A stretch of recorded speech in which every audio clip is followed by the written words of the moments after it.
make sure we are live everywhere.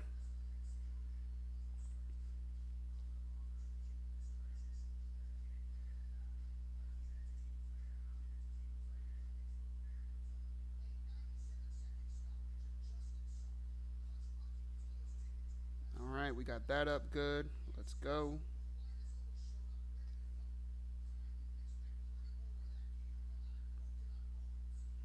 Okay.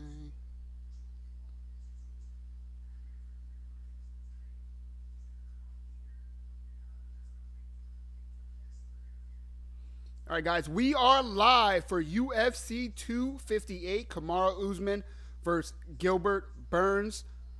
A matchup that I have been waiting for since July when it was canceled because of COVID.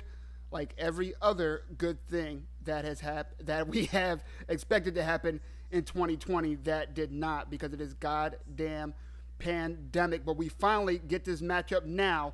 Two former teammates going up against each other for the welterweight championship of the world. The card is a little thin, so says the critics.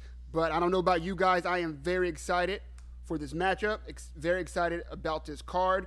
There are a bunch of fights that have a lot of intrigue and importance to their divisions. This fight, being Maki Patolo versus Julian Marquez, may not be important to the division, but it is important to these two fighters. Both fighters coming off losses. Maki, I believe he has suffered 3 losses in his last 4. Let's go ahead and take a look at his record as we see his opponent, Julian, walk out to the octagon.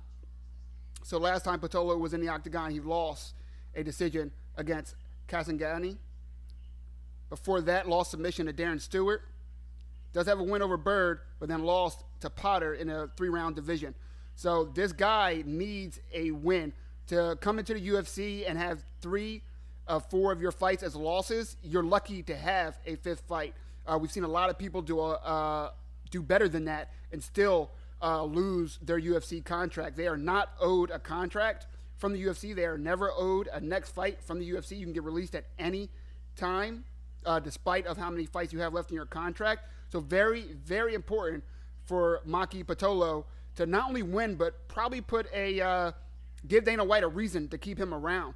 Again, not the greatest record thus far. 3 of his last 4 fights, all being in the UFC, have been losses. He really, really needs a win here. Now let's go to Julian Marquez. Again, he just came off a loss against DeChirico, in which DeChirico looked really good. That was a great fight. It was an entertaining fight. But Marquez did not come away with a victory. He does have a victory over Darren Stewart, who has a win over Maki. So interesting to see how that MMA math will go and play out. 1-1 in your first 2 UFC appearances, not that bad. But again, we've seen people go on 2-3 fight win streaks. You're new in the UFC, and next thing you know, they're calling you, telling you, feel free to shop around because we're no longer interested in your services. So very important fight for both men here. Guys, as always, I'm going to put a link to the fights in case you were not able to buy that pay-per-view. If it doesn't work for you, let me know. I do have a couple alternatives, but this is the one I am using right now.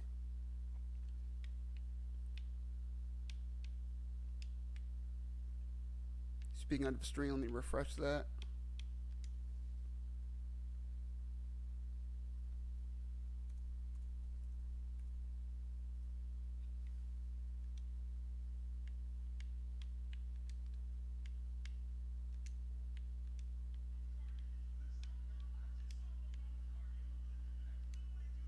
All right, here we go.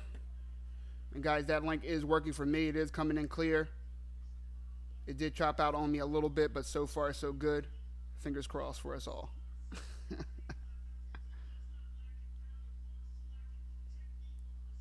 No problem, brother. No problem. There you go, OG. Hope it works for you, brother. Appreciate you coming through.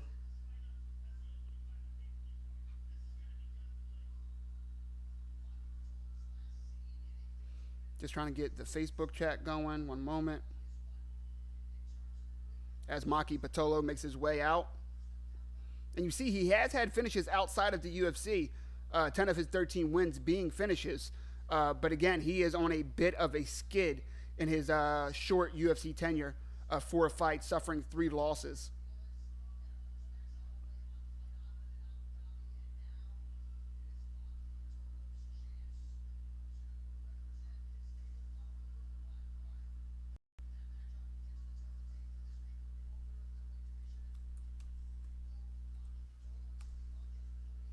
You see Julian Marquez 6'2" to the 5'10" of Macy, but Macy still has a 3-inch reach advantage.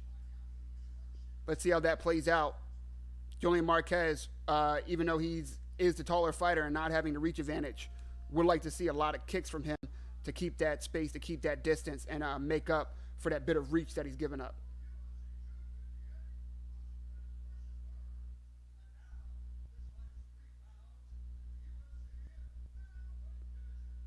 Again, guys, just getting started. Give me a second to make sure that I'm able to see all these chats. We are live on YouTube, Twitch, and Facebook. Follow me at Mike Jesse MMA on all relevant social media outlets. If you want to keep up to date on what I have going next, what streams I will be on for, what videos I'm going to take next, follow me on Instagram at Mike Jesse MMA. Yo, what's going on, bro? How you doing, man? Is it Rescue? What's good, man?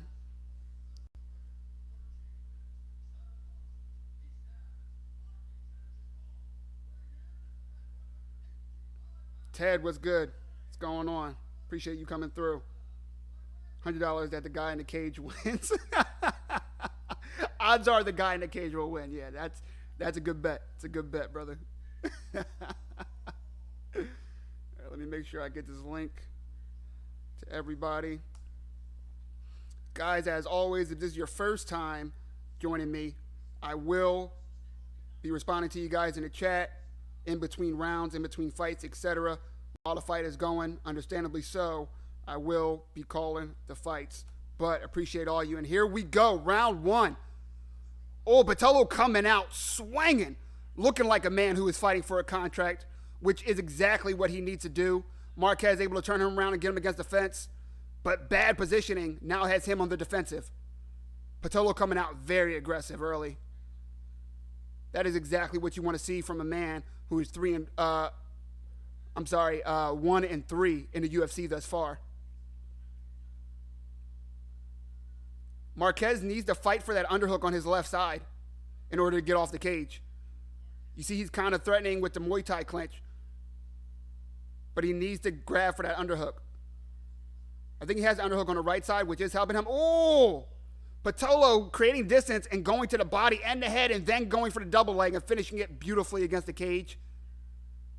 Fantastic for Patolo so far.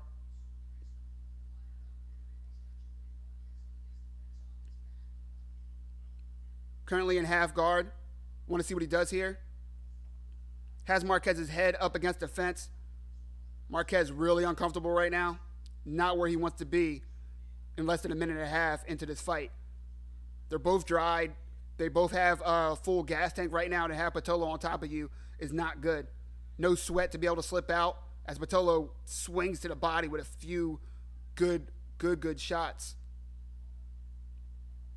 Love the aggression from Patolo right now.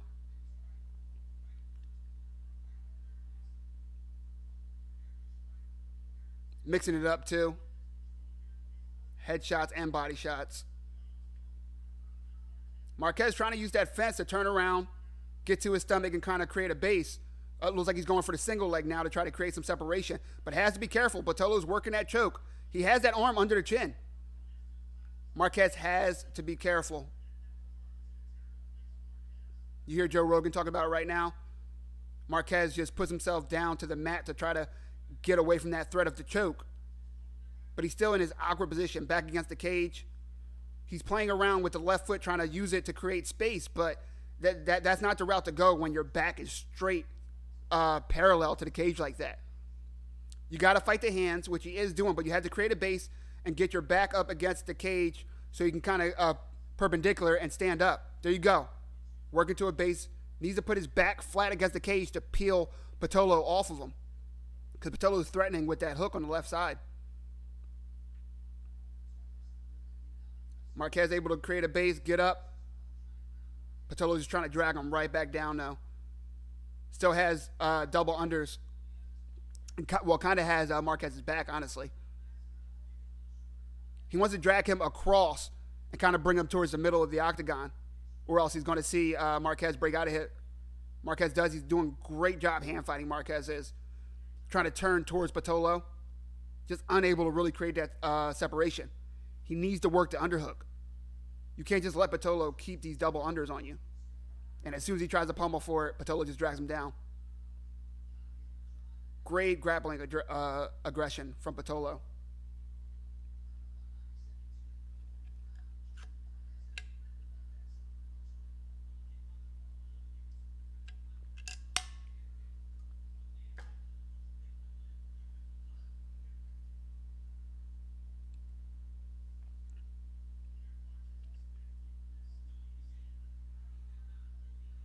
Patolo just a lot of pressure against the cage right now.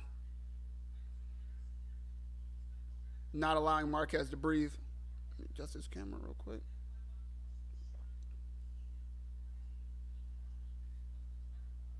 And my bad, guys. Didn't get the stats for you. I got you. If this is not your first time, you know I get excited. Marquez threatening the guillotine, but it's standing right now, so not much of a threat. Very rare you see a standing guillotine finish in the UFC.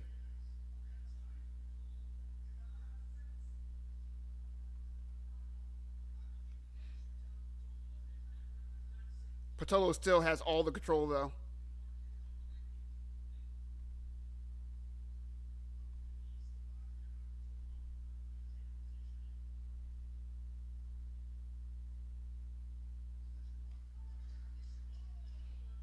Good shots from Marquez as they separate.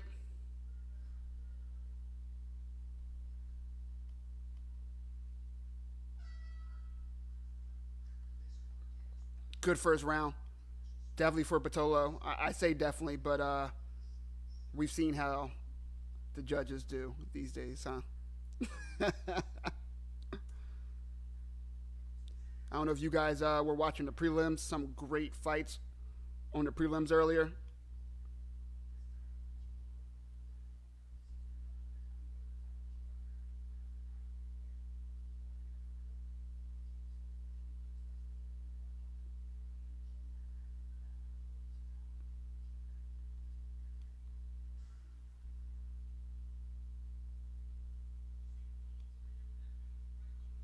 Oh, and mixing up to the body really well, Patolo is.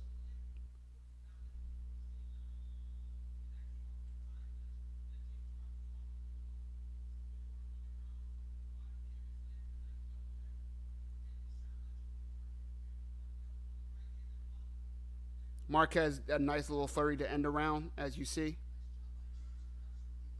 on that highlight.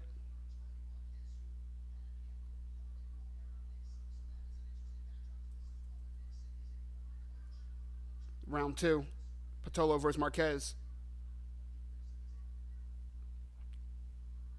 Patolo just staying busy, keeping Marquez guessing. Those shots, he's not expecting all of those to land. He's just keeping Marquez back, keeping Marquez guessing. Even though Patolo has the reach advantage, Marquez is the bigger man. As I said earlier, I would have loved to see Marquez mix some kicks in to create some length. But Patolo's been so aggressive, it's really hard for Marquez to mix it up very much.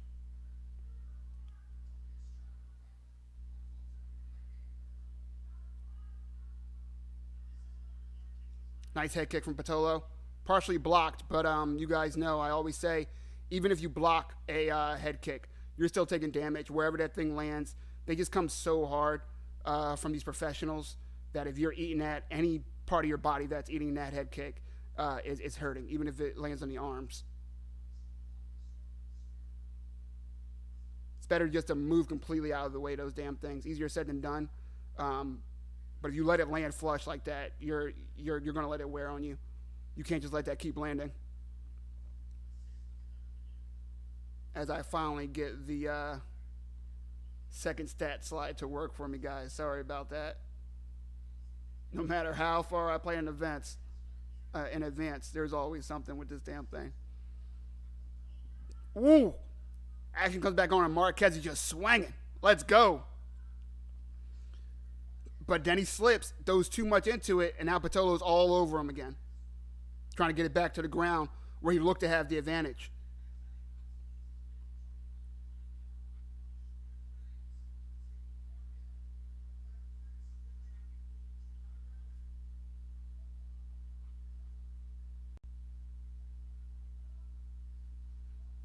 Ooh, nice takedown for Patolo. Marquez keeps allowing Patolo to keep those underhooks. It's aggravating to watch. Again, guys, easier said than done. I'm not a pro. There's a reason why I'm behind the camera and not with two 4-ounce gloves on. Am I right? But you can't let a guy just keep those underhooks on you. You have so much control. Anybody who wrestled in high school or college or even in elementary, as a wrestler, when you get that double underhook and if you take somebody down and they're not on their back, it's not a pinning combination, they're rolling to their stomach, you can't keep your hands locked. You can't do that because that gives you so much control. It's kind of like quote-unquote cheating. Chael Sonnen would famously say, any sport that says one thing is not allowed but in another sport is allowed, you should practice that thing because there's a reason why it's not allowed. As Marquez working this choke, kind of Doris looked like he wants to switch it to an alligator, but I don't think he has it tight enough or his hands locked in order to keep it. Patolo in danger. He needs to work his way up. Ooh. Nice rolling out of that from Patolo, but now he's just balled up. Did he exhaust his energy? He looks hurt. He needs to defend himself. The ref is getting him an opportunity, but Patolo's just using that left hand to keep the left arm occupied of Marquez, but he has to do more than that. He has to get up because Marquez is just swinging on him with the right. And now he's just trailing up. The ref's going to stop this soon. There he goes. As he just... Marquez puts his weight too much forward, and Patolo able to just dunk him right off his back and wind up on top. Great composure from Patolo. I thought the ref was close to stopping that. It didn't look like Patolo was super hurt, but he wasn't defending himself. You never know what the ref is going to do in that position. So as I was saying, Chael Sonnen is saying if one thing is illegal in one sport and not in another, you should practice that. Locking hands and holding that nonstop, not having to let go when a person's rolling to a certain position. You just have so much control, which is why in MMA, you have to fight for those underhooks. You can't let someone just bear hug you. They're eventually going to keep tossing you this way and that way, and they're too good. They're going to drag you down. You have to fight and pummel for those underhooks. At the very least, have one over the wizard. So if they have an underhook, you have to overhook on it. It's called a wizard. And then get the underhook on the other side. Or else you're going to give up control, you're going to wind up on your back.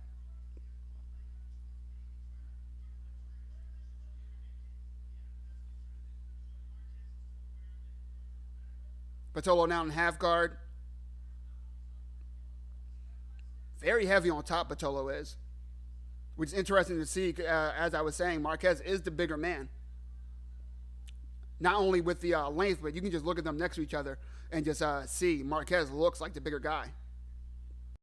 But Patolo, this aggression, this forward pressure, this nonstop movement and guessing and mixing it up, looking really good, way better than he's looked in his last few fights. We talked about before the fight that Patolo had to come out with some urgency. He's 1-3 in his first 4 UFC appearances. Last thing he wants to be is 1-4 because it probably means that he's on to some other organization. Nice elbows from Marquez on the bottom to end that round. Not a bad round at all. Very competitive. I think I would give that round to Patolo as well, though. I'm thinking 2-0 going into the third. Pretty good output. Patolo, 60 total strikes unofficially, of course. Marquez, only 30. Now, a lot of those strikes was Patolo landing on the ground. So, take that for what it's worth.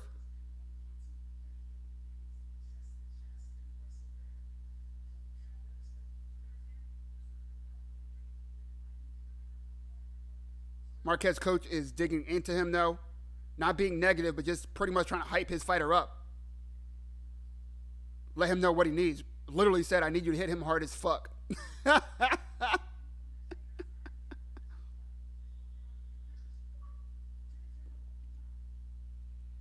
Coach saying you need to finish this. Not understanding the whole rubbing Vaseline on Marquez's body, though. Weird. Also not sure if you're allowed to do that. It's called greasing. You're able to slide people off when they're trying to get different locks on you, etc. It makes it harder for them to grapple with you. Pretty weird. Oh, good leg kick from Patolo. Sheesh. Leg kicks have been a factor all night, guys. Saw Rowe get torn apart with them, and same thing, Andre Ewell get torn apart with those leg kicks. Diego Lima landing some really nice leg kicks against Belal Muhammad, even though he did lose. But it seems like more and more every card we're just talking about the leg kick. Nice left hand for Patolo as Marquez tries to come in. Now you're going to see Marquez go, oh, another good leg kick from Patolo.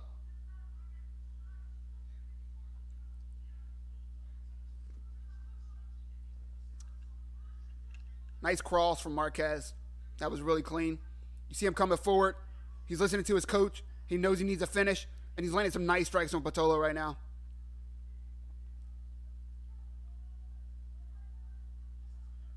Patolo's still moving, though. Not tired. Keeping the pace. Marquez is just looking game, and it's just in his face now.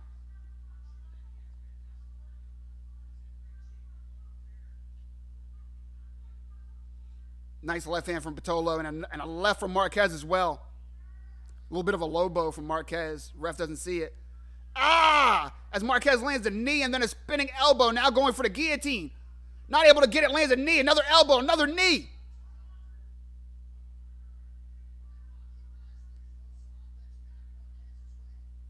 Patolo backing up, but he's still in. Going for the single leg. He might be hurt. Nice single leg and then dumps Marquez to the side. Almost got in a half guard or side control from that takedown. But right now he's pretty much in a butterfly guard of Marquez. Trying to step over though.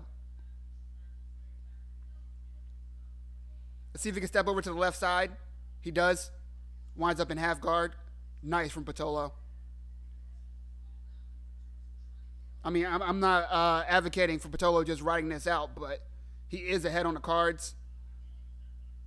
He's not settling, though. He's trying to work that rear naked. He has one hook in. Marquez, very smart fighting that other hook. Make sure he can't get that right leg in there. But he's also got to fight the hands. And he doesn't. And now that forearm is under the chin. Wow, Marquez tough as hell. Able to get out. That was dangerous. That was a bad spot for him.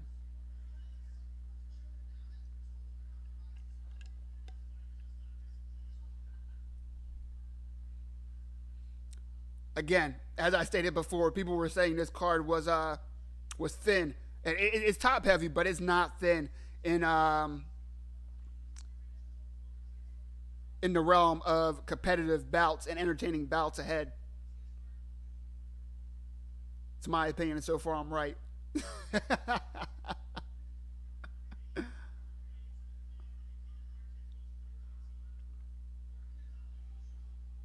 Marquez is tired, but he's just all heart, man. Still coming forward. Really sloppy flying knee, and now he's up against the cage and probably going to get taken down and smashed on his face because he refuses to fight for underhooks.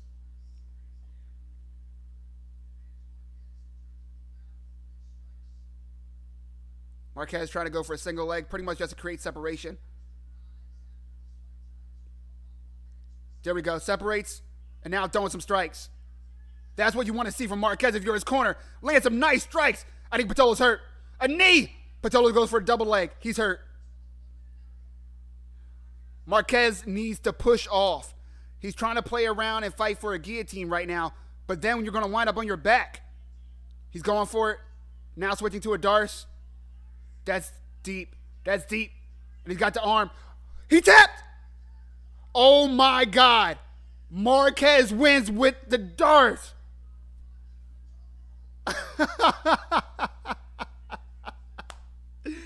Guys, as I'm saying, I would not recommend him to give up that position for a submission when you need a finish and there's a minute left. He tells me to shut the fuck up, switches to it, doesn't have the guillotine, so switches to the Darce. and finishes it. God damn. Good fight indeed, brother. Good fight indeed. Woo-hoo-hoo-hoo-hoo.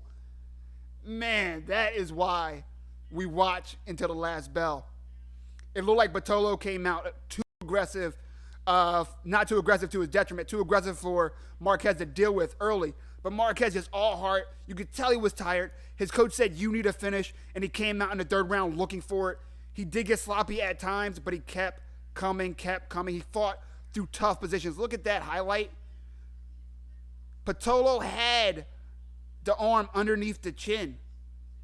Marquez wasn't fighting the hands. And Patolo just couldn't finish that choke. And then Marquez able to create separation against the cage and just boom, landing bombs. Look at that uppercut, knee. And Patolo has to go for a desperate double leg. But this is what happens, just as you saw Alan McGregor, Nate Diaz. You go for a double leg and you don't have the energy or the actual will to finish it because you're hurt. You don't have your wits about you, and you wind up in a sloppy position and you get choked out.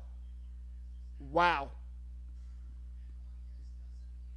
Patolo came out. He looked good. You could tell he came out knowing he had 3 losses in his last 4, and he needed a win. It looked like he was on his way to a victory, 1 minute away, in my opinion. Would love to see the scorecards because we know these judges suck ass. But, man, Marquez never gave up, believed in himself, and that man is now 2-1 in the UFC. I'm going to go ahead. If you guys have seen my stream before, you know, after these gentlemen or men go into the octagon and put it all on the line, I do like to give them the chance to speak. I don't want to talk over them. I'm going to turn my TV up. Hopefully you guys can hear it. I know some people are watching, aren't able to watch the fight, so they're here for the play-by-play. So I'm going to turn it up. Hopefully you get to hear what Julian Marquez has to say after losing 2 rounds, in my opinion, and looked to be losing that round. And, man, with less than 45 seconds left, wins with a Darce. God damn. Julian Marquez, you just impressed the hell out of me.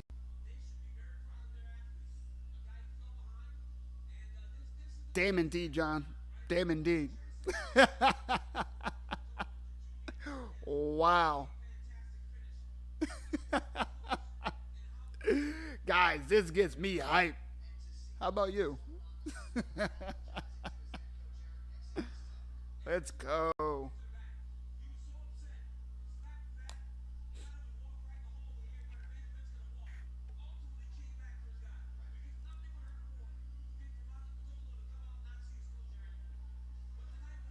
Wow, man. Julian Marquez daps up Dana White. Like, yeah, you saw that? No quitting, Marquez. I'm excited to see both these guys fight again, honestly. I hope Patolo gets another fight. But, man, 1-4 in your first 5 in the UFC, the odds of him getting another fight are slim to none, guys.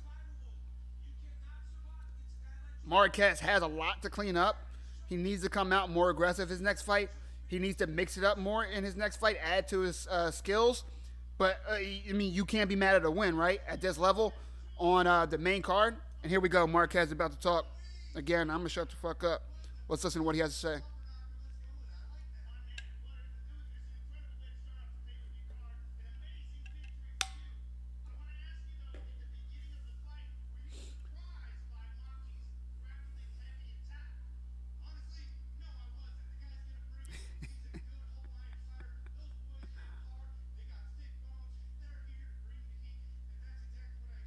Marquez singing all the praises of his opponent.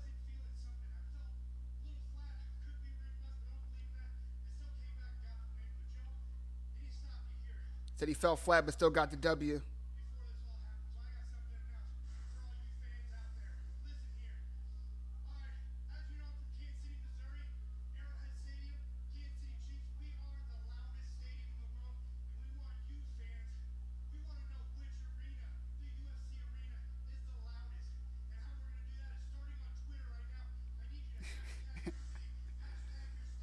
Marquez being the company man, saying hashtag UFC and where you're from. Let's see who the loudest.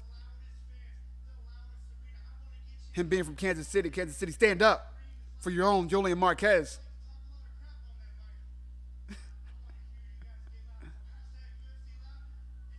Hashtag UFC loud. He got me hyped. I'm hyped.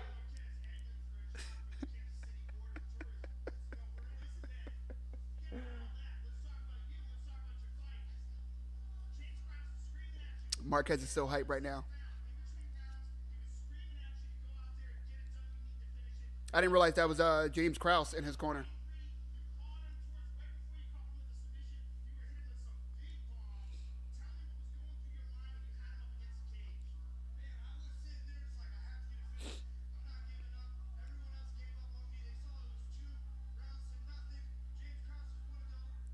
Marquez said he wasn't giving up. Said everybody else gave up on him. He was down 2 rounds to none, but he was not giving up. Woo, here comes the call. Let's go, baby.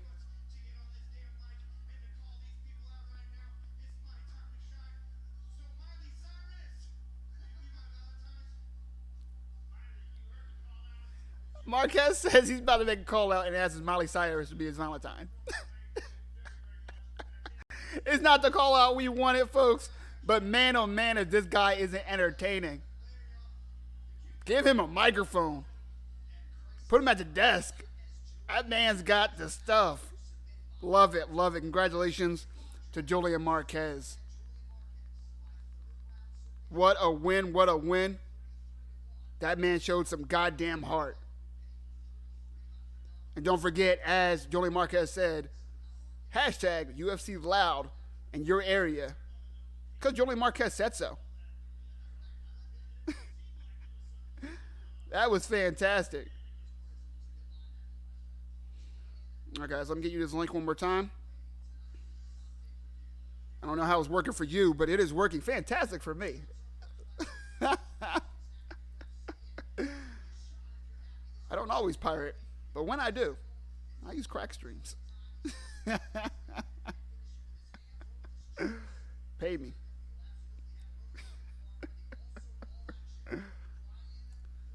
If Dana White sees it, I do not condone this stuff, Dana. I don't even know what crack streams is, to tell you the truth. Somebody hacked my account. This next fight, Brian Boom Kelleher, dude, interview was hilarious. Yeah, it was, bro. That was a fantastic interview. Fantastic interview. As I pull up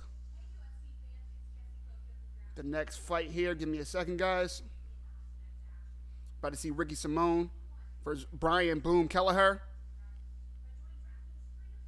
This not the most important fight for the stacked 135 division, but we are looking at 2 formerly ranked bantamweights here.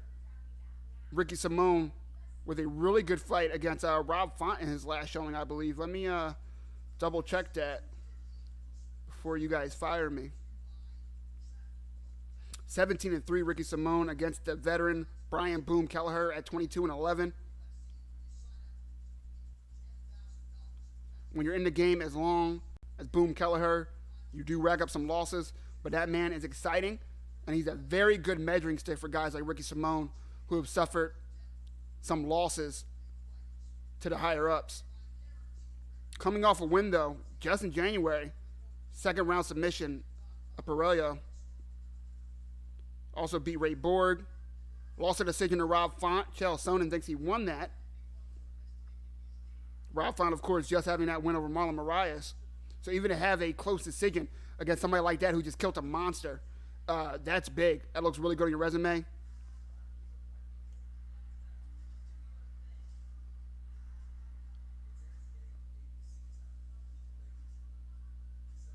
Ricky Simone, let's see, win, loss, win. That loss against Uriah Faber was crazy. Nobody expected Uriah Faber to knock out Ricky Simone. At least I didn't. Uriah Faber looked good coming back, but I think it might have just been too big of a stage for Ricky Simone. He looked really good against Font. Again, really close fight. And then he beat Borg and Paulo afterwards. Let's see what Brian Boom Kelleher has been up to as of late.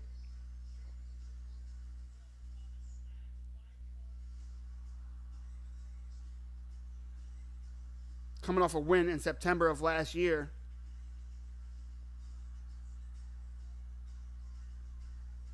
Three wins and a loss in 2020. Not a bad 2020 for Boom Kelleher.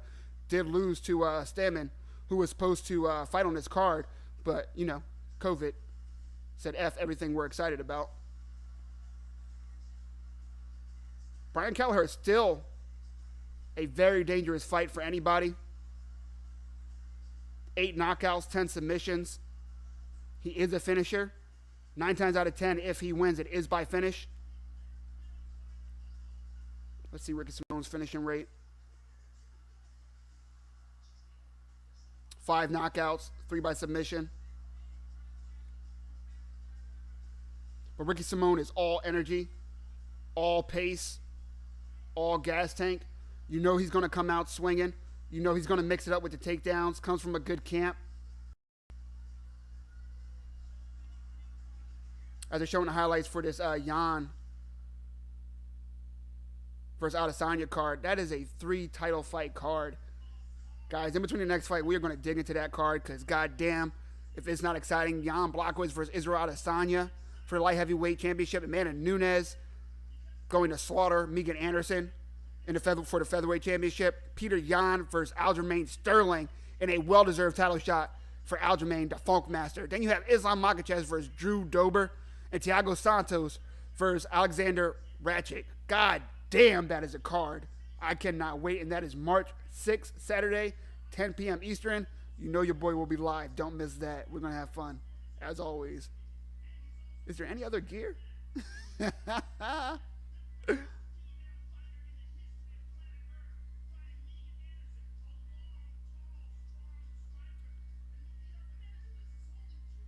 She's Amanda Nunes, just able to do whatever the fuck she wants. Holding that 135-pound and 145-pound strap, and no one, and I mean no one, complains about it. Because anytime someone says, hey, I'm next, she says, okay, cool, let me whip that ass real quick, and does it. She's really just like leaps and bounds ahead of all these women in both of those divisions. The only woman, in my opinion, in the world that gives her a problem is Valentina Shevchenko, who I had winning that last fight. Of course, the judges, as garbage as they are, disagree. Look at Dominic Cruz on the prelims. That's how deep that card is against Casey Kenny. Joseph Benavidez against Askar Askarov. Song Yadong versus Kyler Phillips. That's going to be a hell of a card as well. I mean, a hell of a fight as well. Always exciting to see Song Yadong in there. Let me get the stats ready for the next fight.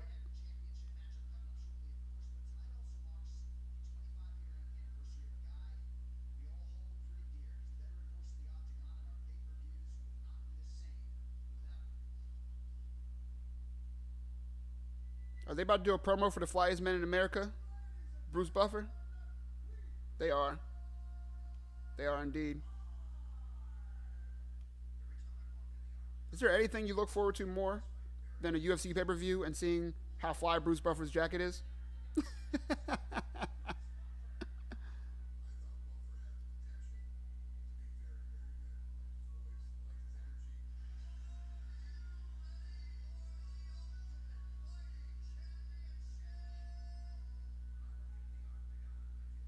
All right, guys, since they are doing a whole, the March 6th card is crazy, John. Since they are doing a whole promo for Bruce Buffer, the veteran voice of the Octagon, we're going to go ahead and dig in to this next UFC pay-per-view on March 6th because it is so damn deep.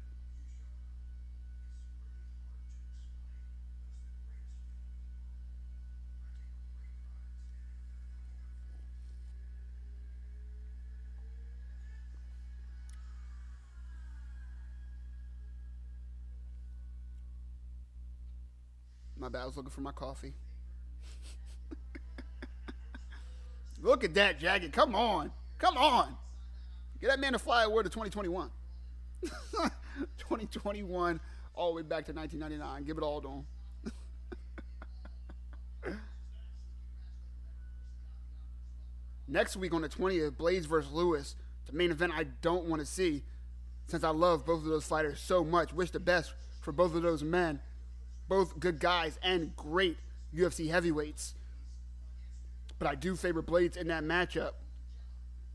The rest of that card, Kunsakai is on there. You talking about a thin card. This card not that great. Alexei Oleinik versus Chris Daukaus. Andrei Arlovsky's on the card.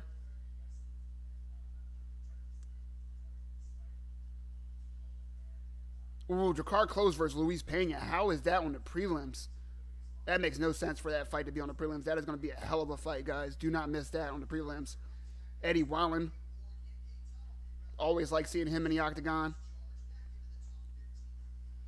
Yeah, not much else to talk about in that card. Derek Lewis and Curtis Blaisdell. We'll get into that a little later.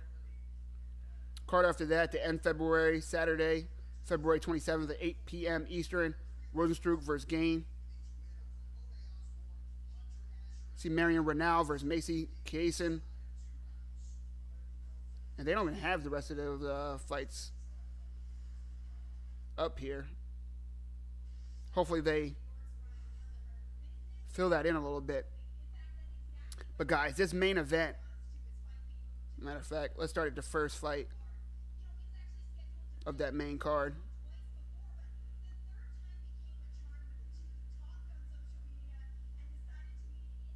Thiago Santos versus Alexander Rakic. That is going to be such a goddamn war. Thiago Santos gave John Jones probably his top 3 toughest matches that we've seen to date. When I say top 3, I'd say the first Gustafsson fight was probably his toughest matchup that we've seen him, the most trouble we've seen him in. The second would probably be against Dominic Reyes, since a lot of people had Dominic Reyes winning that fight. I'd have to watch that fight again. I think I remember.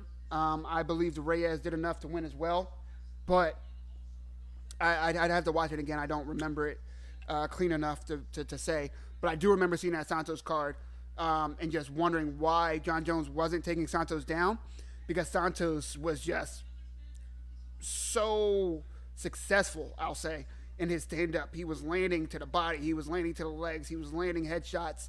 It was close. It wasn't like John Jones wasn't landing his own offense as well, but it was such a close back-and-forth war.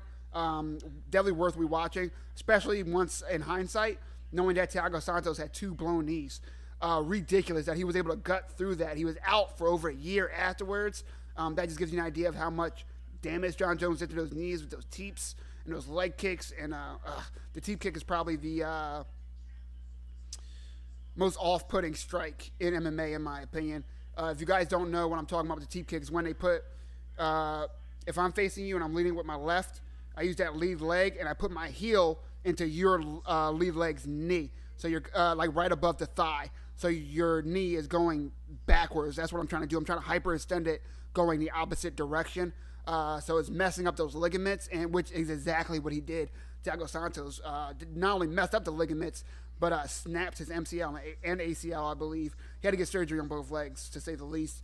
Thiago Santos, you hear him talk about it, a long road back from that. And then Alexander Rakic, let me pull him up real quick. If I remember correctly, he's coming off a win versus Alex Smith. I might be wrong about that, guys, so give me a chance to pull that up real quick.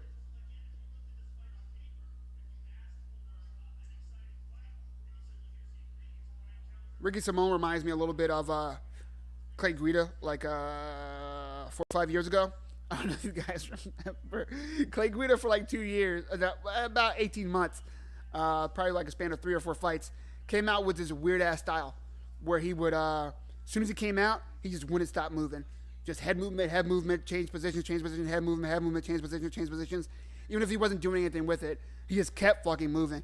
Sometimes it worked, sometimes it didn't. It was really strange to watch. But you know, it was frustrating for his opponent because they just never had a target. Ricky Simone reminds me a lot of that. He never stops moving. He's always repositioning. Anthony Smith, I should say. And that was his last win. He looked really good against Smith. He did lose before that to Uzdemir. Knocked Jimmy Manuel out back in 2019 in 42 seconds. I believe that was what retired Jimmy, if I don't remember that incorrectly. Went over Devin Clark, went over Ledet, went over Barroso. So it doesn't have a lot of big names on his record other than Manuel, who was once a title contender. Don't forget that. As we see Ricky Simone having a 3-inch reach advantage, even though they are the same height. Also 6 years the younger Ricky Simone is. But yeah, that loss to Uzdemir isn't great. But Uzdemir, former title challenger, did fight for the title, is still a contender. And then a win over a former title contender who fought John Jones for 5 rounds, and Anthony Smith, and had a good win against him. A win over Thiago Santos puts him right there for that next title shot. Later we can bring up the light heavyweight rankings, but he'd be right there in a conversation of 1 or 2 people who can call next. And we'll keep digging into this card as we get further into this night. But we are getting ready for Ricky Simone versus Brian Boom Kelleher. Ricky Simone looks in fantastic shape as always. Great athlete. Again, Chael Sonnen always singing his praises.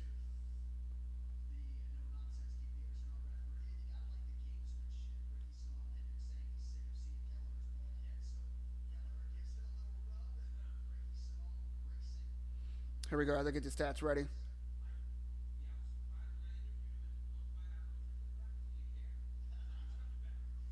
Nice leg kick from Brian Kelleher. Brian Kelleher very aggressive, coming forward.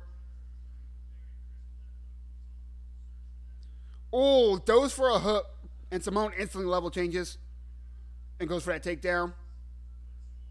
Ricky Simone is an all-round mixed martial artist. Has no problem fighting no matter where the fight goes. Brian Kelleher trying to create separation, but Ricky Simone all over him. Look at that. That is some aggressive grappling. Already opened up Boom Kelleher.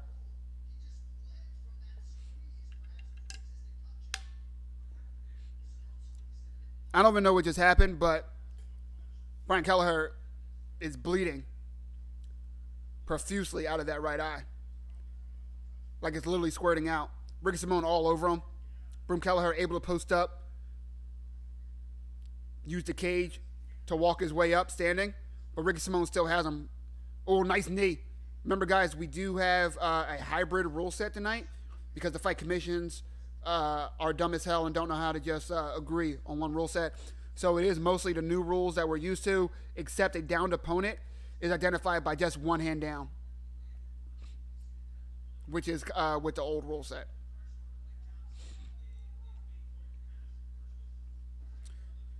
Once again, Boom Kelleher with his back to the ground. Ricky Simone all over him, not letting Boom Kelleher breathe at all. Ricky Simone now in side guard. Half guard.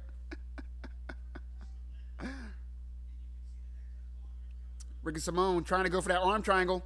He did isolate the arm. He wants to free that left leg and switch to half guard on the right side, on the left side of Kelleher, which is to Simone's right. He needs to use Simone needs to use that right leg to kick the knee down of Boom Kelleher so that he can get his left knee above it, as he's doing now. Unable to, though. As soon as he concentrates on it, Boom Kelleher able to create separation. He's now, Boom is trying to work the Kimura from the bottom. I'm assuming he's going to use that to either create a sweep or just to get up.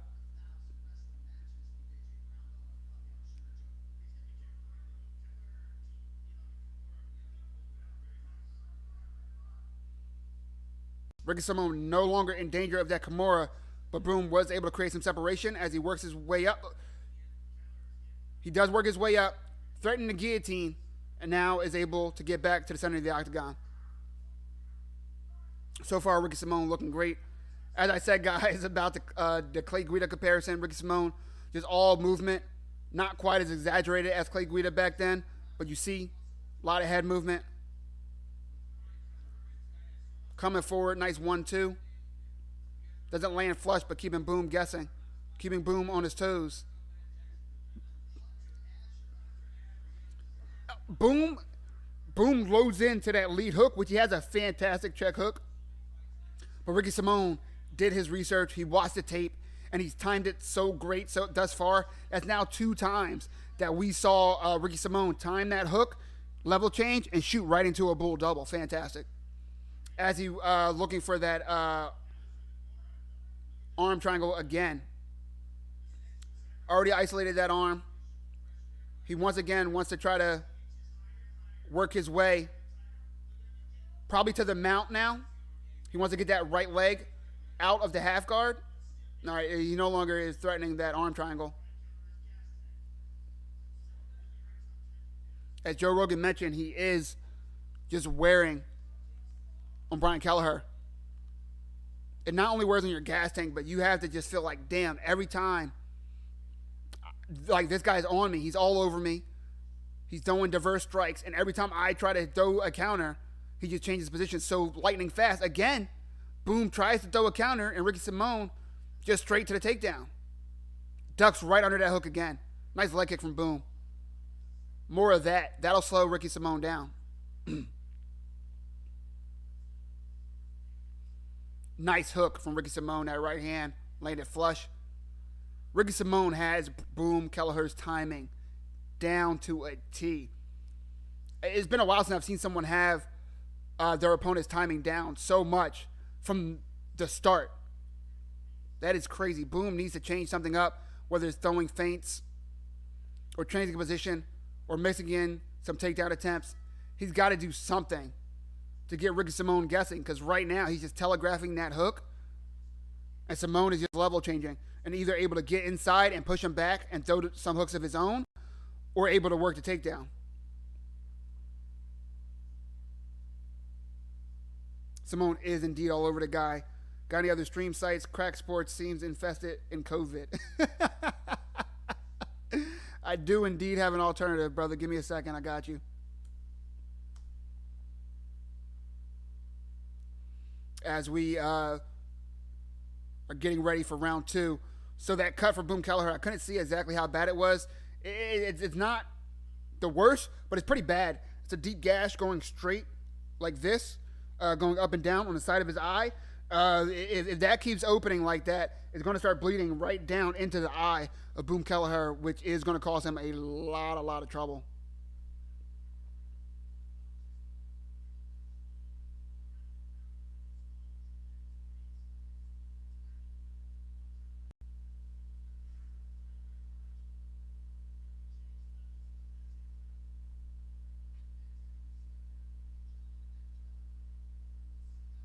Nice body shot from Simone.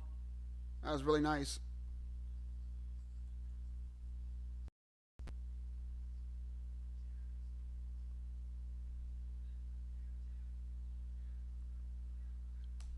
Here you go, brother. Try that one.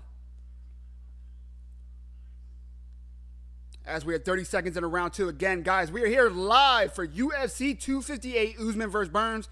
We are in the second of 5 fights on the main card. Ricky Simone versus Boom Kelleher. And as of now, Ricky Simone is all over Boom this whole entire fight. He's mixing the takedowns, timing the check hook of Boom Kelleher perfectly. He's had diverse strikes, landing some nice ones. Opened Boom Kelleher up. Boom has a really deep gash on the inside of his right eye. Boom has to do something to change the tempo of this fight, because so far it's just Simone all over him, daring Brian Kelleher to throw a counter, and as soon as Brian throws that counter, boom, level change, in for the bull double. Beautiful, beautiful game planning from Ricky Simone. Head kick attempt from Boom Kelleher, nothing really there. As Ricky Simone throws a nice combination, lands the right hand over the top. He just has that timing from Boom's hook. It just lights out, man. He knows exactly when he's going to throw it and where. It's crazy. Boom trying to work a leg lock, but Ricky Simone having none of it. Gets out of it fairly easily. And again, Simone just forward. And the reason he's so confident coming forward, because he's so confident, like he's just so sure that when Boom throws a hard counter shot that Kelleher is known for, again, most of his wins, like 80% of his wins, are from finishes, talking about Boom Kelleher. But every time he throws a strong shot, Simone, down, forward. Great level changes, and either gets the shot or gets Brian Kelleher off balance and throws some shots of his own.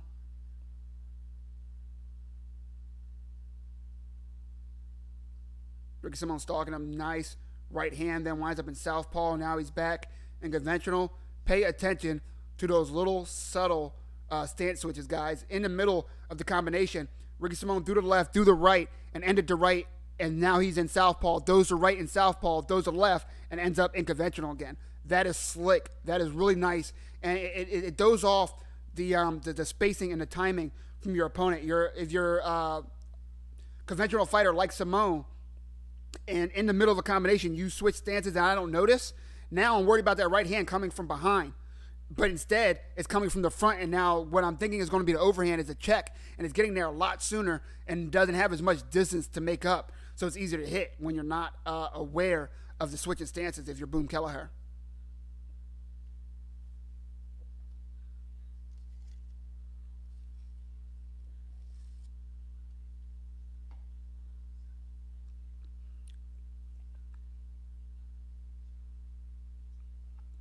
Ricky Simone trying to get the back of Boom.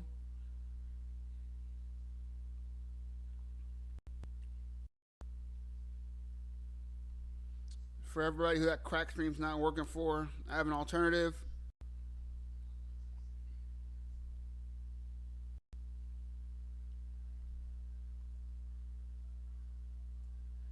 Kelleher able to work his way to the feet, still up against the cage. But you see he's wearing the damage on his face. He's tired. He's taking deep breaths. And worst of all, he hasn't found an answer for anything Ricky Simone is doing tonight. Nothing.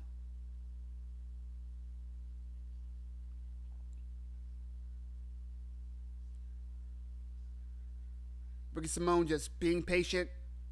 Knows he's ahead right now. Definitely not letting Boom Kelleher off, but not rushing it either. And now, again, all over him. Nice uppercut. Lead uppercut. You don't see that a lot. Oh, nice cross. Guys, the timing that Ricky Simone has is just so goddamn impressive against Boom Kelleher. Boom Kelleher, not the most lights out guy anymore. Not the fastest, not the crispest. But for just about every power shot Boom Kelleher throws, for Ricky Simone just be able to time it and duck under it, that is super impressive. And like I said before, it's just from the bell he's been doing this. It's not like an in-fight change, an in-fight adjustment, which we'll talk about the importance of in-fight adjustments later for the main event. But Boom Kelleher is no doubt down 2 rounds to none.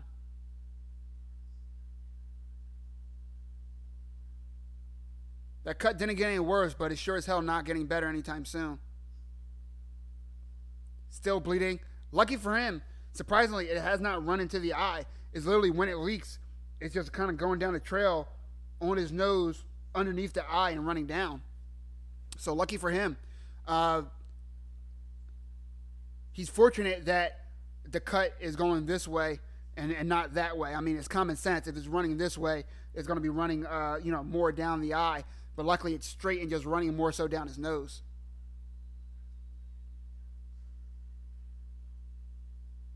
A little bit of a low blow they show on the highlights, but it was at the end of the round. Ricky Simone looks fine. I wish we could have heard what Boom Kelleher's corner was saying, because, I mean, really important. We saw the importance in that Marquez-Patolo fight.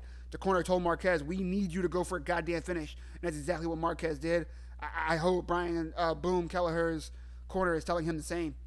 But, Marquez had spots in that fight, even though he was losing 2 rounds to none. He had spots where he looked good, and you saw avenues to victory. I have no idea what the fuck Boom Kelleher can do as of right now to throw Ricky Simone off his game, because Ricky Simone is just piecing him the fuck apart. It looks like he game planned perfectly and knew exactly what to expect from Boom. And Boom has shown him exactly what Simone thought he was going to see tonight. And I know that's oversimplified of what we're watching right now, guys, but really it is kind of that simple. Ricky Simone is winning off game plan right now. Yeah, he's more athletic. Yeah, he's more in his prime. As he's throwing these crazy lead elbows a la Yair Rodriguez. Look, ducks under and boom. Now he's got the back of Boom. I said, and Boom. Forgot the man's nickname for a second. Sorry about that. No pun intended, I promise. Though I do love puns. Ricky Simone now with Boom against the fence, trying to work the takedown, but just all over Brian, tiring him out every second. not letting him breathe. Bryan able to work that underhook. We discussed all night the importance of the underhook when you're up against the cage. You see, they pretty much just have 50-50 position right now. Bryan with the wizard, which is the overhook on the other person's underhook. Right now, he's not working the right side underhook as much, which is what he needs, and able to turn and create some separation from Simone, which he desperately needs because he's not winning this fight right now, and he's not going to win the decision.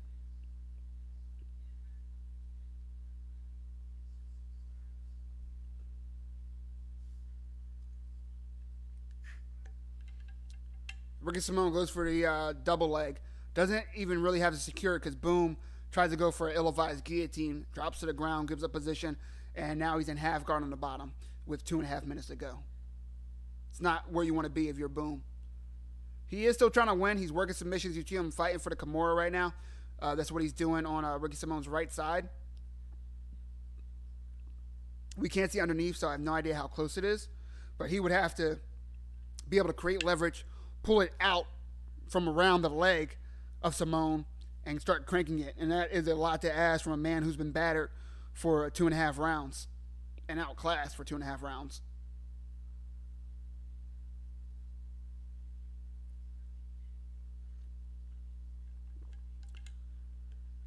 If somebody could do me a favor and let me know how my mic volume is. It looks like it's fine on the readings, but I just want to be sure that you guys can hear me. I appreciate it.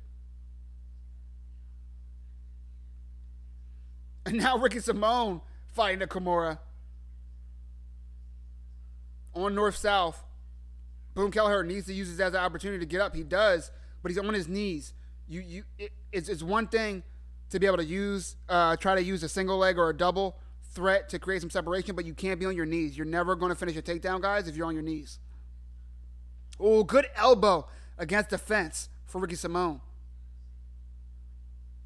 Boom kind of threatening the guillotine, but he's not going to get it. He needs to fight the underhook on the right side and get separation, because now he's about to go right back down on the ground, and here we go. Knee already to the ground. Ricky Simone could try to get that right hook in there with his leg and kind of just fall back and just end the last minute of the round on Boom Kelleher's back.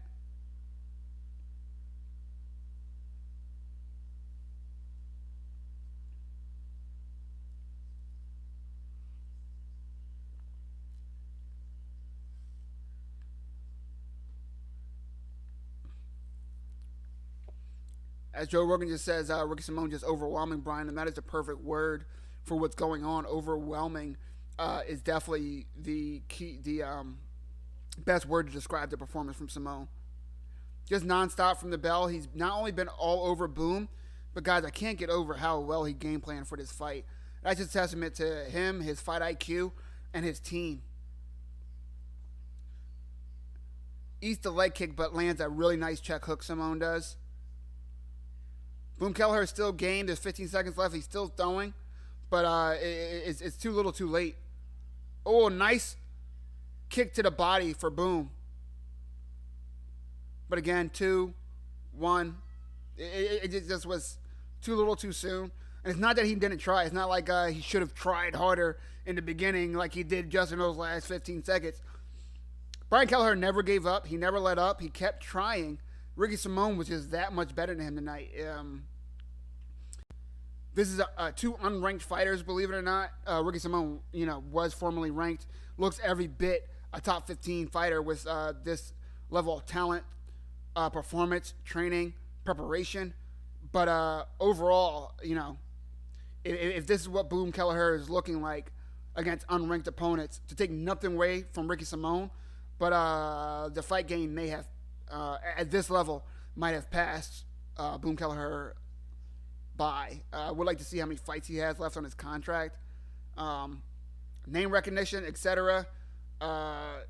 Always game, always going to be exciting because he's going to bring it to you. And if you're not as prepared as Ricky Simone, he's going to make it a rough night for you. But at this level, I'm not sure I want to keep seeing Bryan Kelleher fight in the UFC in such a deep division. 135, man, within the last 2.5 years, that division became so stacked. You guys remember when it was Renan Barão and everybody else.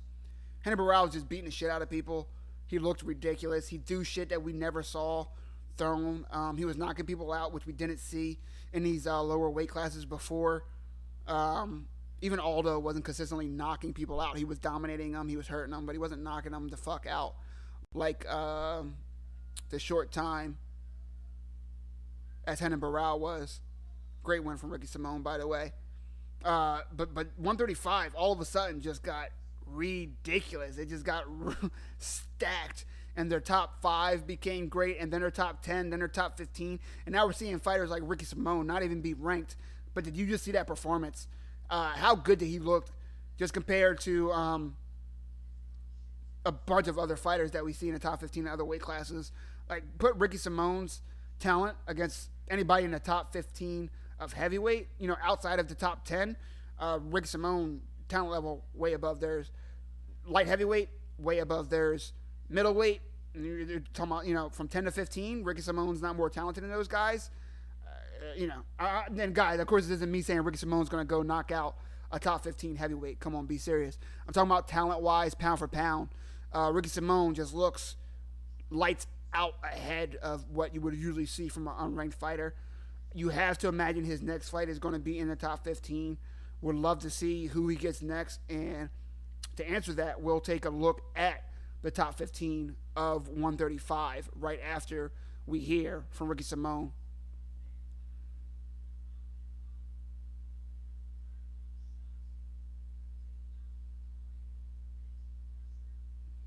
As DC just louds a bunch of praise on Ricky Simone, which is definitely earned tonight.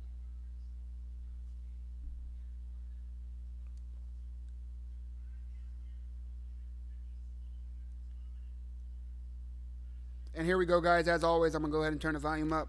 Hopefully you can catch what Ricky Simone has to say. This man just put on the line. Great performance. Let's give him time to speak as I get this next stream set up for you.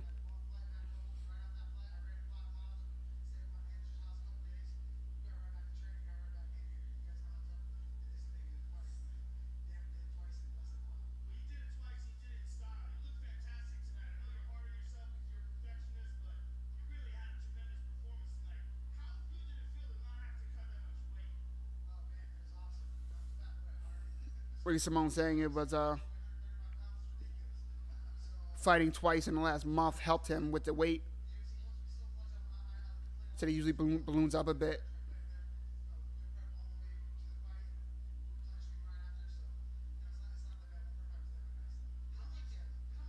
I'm sorry, he did 145 tonight. Was glad they allowed him to do that, so he didn't have to cut weight.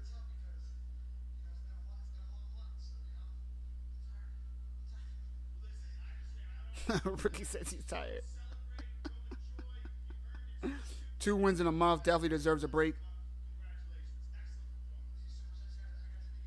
Ricky Simone, call somebody out in the top 15, please.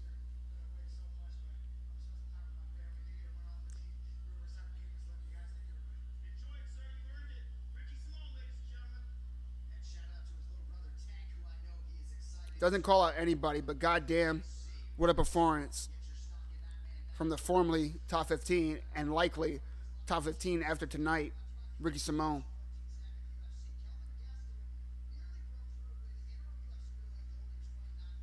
Before we get into this next bout, which is Kelvin Gaslum versus Ian Heinisch, which in my opinion should be the co-main event.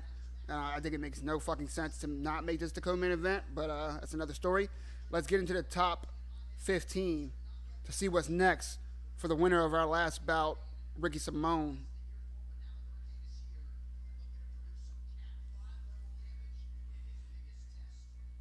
I know you guys can't see it, but right now we are looking at the top 15 of 135. Of course, the champion, Peter Yan, had Aljamain Sterling next. Corey Sandhagen at number 2, who needs to have that next title fight no matter who wins. After Corey Sandhagen and Aljamain Sterling hash it out, I think the only fight you do after that is the winner versus Sandman. Rob Fonson at number 2, Cody Garbrandt at number 3, Cody Garbrandt at number 4, Jose at number 5. I doubt Ricky Simone gets anybody that high. Marlon Moraes coming off a loss at number 6. Frankie coming off a loss at number 7. Both men knocked out not too long ago, so let's give them a break. Pedro Munhoz, Jimmy Rivera, I believe they are matched up against each other coming up soon. Rafael Sunsao at number 10. Dominic Cruz has a fight against the number 15 Casey Kenny. Song Yudong has a fight coming up. Now, I think the next fight for Ricky Simone, as we see Kamaru Usman coming in looking like he's about to go to prom in the tuxedo. Looking sharp, my man, looking sharp.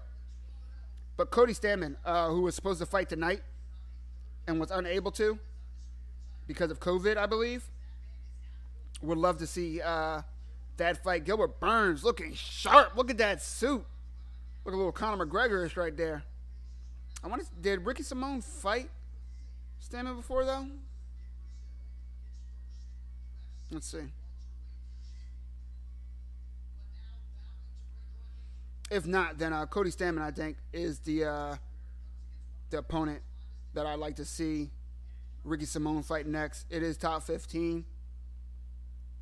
Or maybe even the winner of Dominic Cruz versus Keith Casey.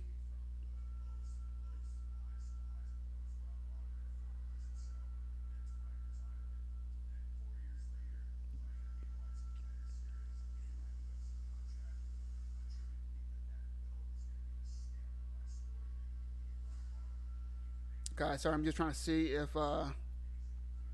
Simone had indeed fought Stamann before. So give me a second. And then we'll get into the records of Ian Heinisch and Kelvin Gaslum as of late in our third featured bout. I do understand, I know the third fight, if this isn't your guys' first time, I always note that the third fight of a main card, especially a pay-per-view, when it's 5 fights, third card is usually playing to be a banger. 2 strikers or 2 exciting styles, 2 up-and-comers, 2 people with value, etc. Going in for an exciting bout. Keep everyone excited in between this, 2.5 to 3 hour card. So I understand why they put it there, but again, I do think these men have earned the co-main event over a Macy Barber versus Alexa Grasso fight. No disrespect to those women, but both fighters in Kelvin Gaslum and Ian Heinisch have done more in the UFC than both of them put together. Let's just be real.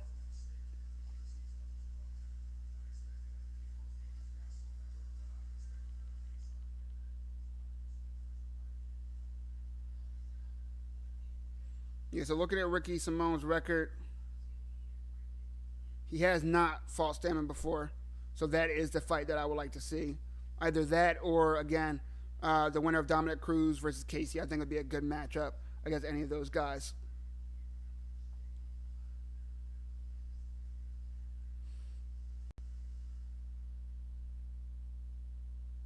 I don't know about you, but I am fucking excited. I am having a great time. Again, we are here live for UFC 248. As my boy John says, Usman showing up looking like James Bond. You're right, my man. Shaken, not stirred. Shaken, not stirred. Speaking of, let me take a sip. Neither shaken nor stirred.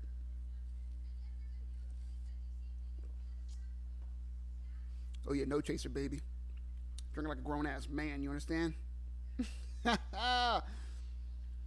Kelvin by second round KO. That is a great call. I'm going to agree with you. I was leaning first round, but Ian Heinisch is tough. Speaking of the toughness of Ian Heinisch, let's go and take a look at his record as of late. Guys, if you saw the amount of tabs that I have on my Chrome, you'd be disgusted. If you had OCD, you probably go into a fit.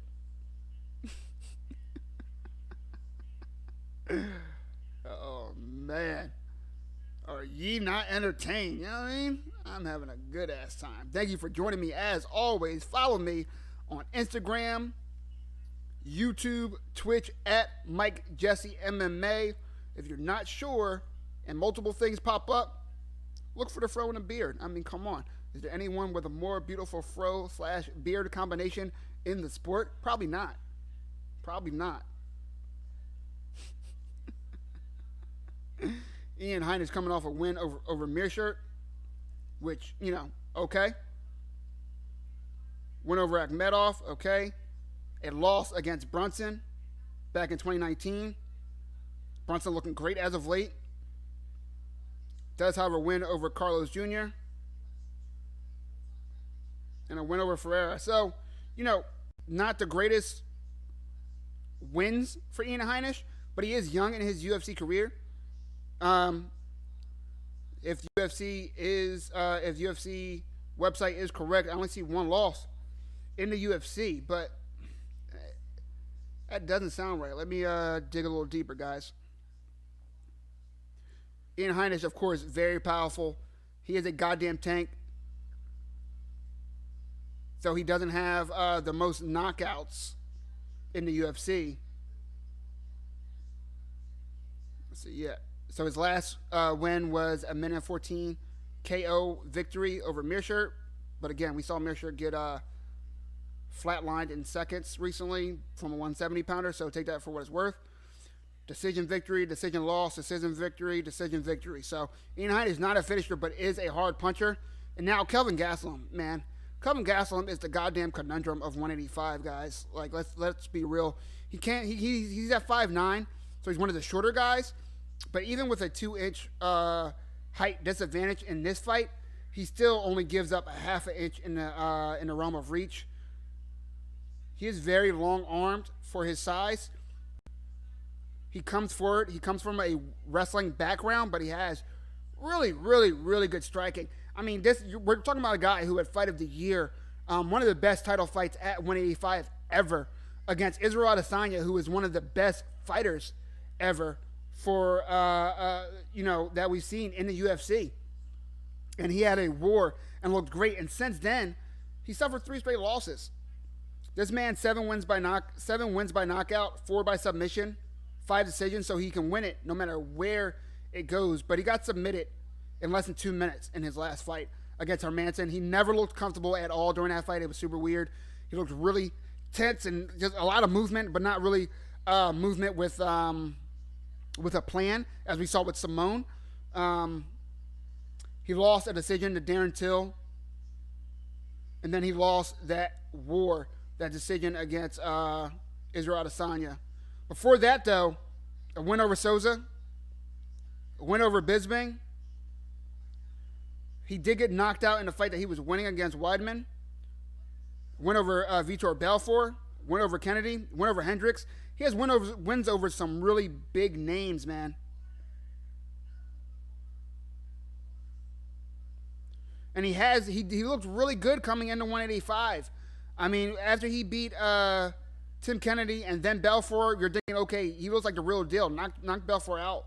Knocked Tim Kennedy out, too. I think he retired both of them, if I remember correctly. Was winning the fight against Weidman, so when he gets knocked out towards the end, you're like, okay, whatever. And then knocks Bisping out after Bisping came off that loss from GSP. And then a win over Souza, who's always dangerous. You're thinking, okay, maybe this guy's a real deal. He earns a title shot because of injury. He doesn't wind up facing Robert Whitaker. Robert Whitaker pulls out and then gets an interim title shot against Israel Adesanya. And then looked fantastic. Looked like every bit of one of the best fighters in the world, only to lose in the 5th round just because Israel Adesanya just took it to a place that Gaslum didn't have in him. And after that, just another 2-fight skid. Gaslum, if he wants to keep his potential, if he wants to keep his spot, if he wants to keep his title hopes alive at 185, he can't lose to a Dana White Contender Series winner. A person whose biggest win to date is against Meerschaert, whose biggest, probably Carlos Jr., whose biggest fight to date is against Derek Brunson, in which he lost a 3-round decision. You can't lose to him after being so high in your career. It would be, if he loses this, he might have to figure out how to get his body back to 170. If he wins, it means he still has hope. It means he's still alive in this division. It means he might have got over those mental hurdles. And here we go, round 1 of Gaslum, Heinisch, both men with a lot to lose and a lot to gain from this fight. Ian Heinisch trying to take it down, trying to take the fight to the ground, which is surprising, as I just spoke about how Kelvin Gaslum has the wrestling background. And now Ian Heinisch finds himself pushed up against the cage with Gaslum trying to work a double leg, which is why you don't create grappling exchanges this early in a fight against someone like Kelvin Gaslum. Ian Heinisch working at Kimura, though, it's in a bad position. If Ian Heinisch is able to jack it behind, he wants to get Kelvin Gaslum's wrist behind his own back. That's what Ian Heinisch is trying to do right now, but Gaslum's doing good, pushing it into the body of Heinisch. That's what he wants to do, but he needs to fight that lock, which he's not. He's able to get out of it, though. Trying to get these stats ready for y'all while watching this fight.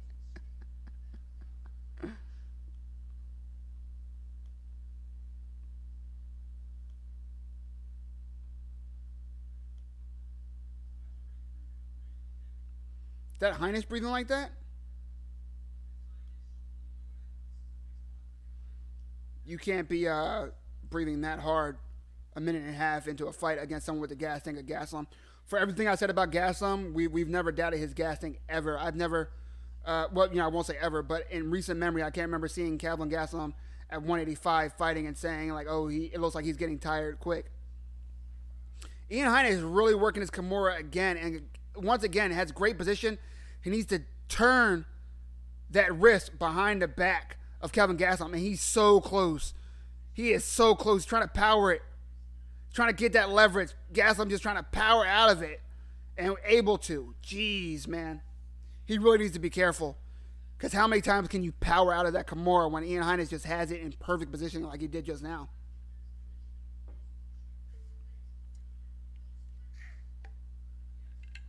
But with that being said, Kelvin Gaslum now with the mount.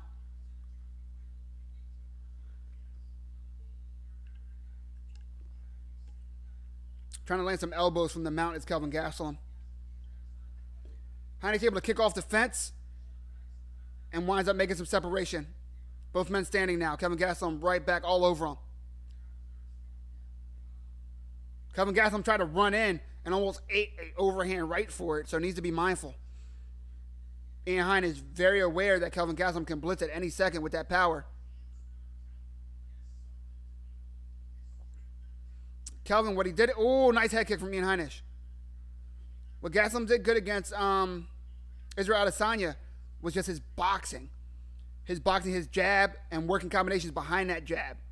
Kicks to the body, kicks to the leg, mixing it up, working takedowns. Being an all-around mixed martial artist. Which is what you want to see here. Against someone who's nowhere near the level of Israel Adesanya. But two totally different fighters, honestly. Styles making matchups, of course. Ian Heinisch tries to work but he goes for a type of judo toss, trying to toss Gaslum forward and trip him and kind of flip him over. But Kelvin Gaslum's having none of it. Now Kelvin Gaslum on the back of Ian Heinisch.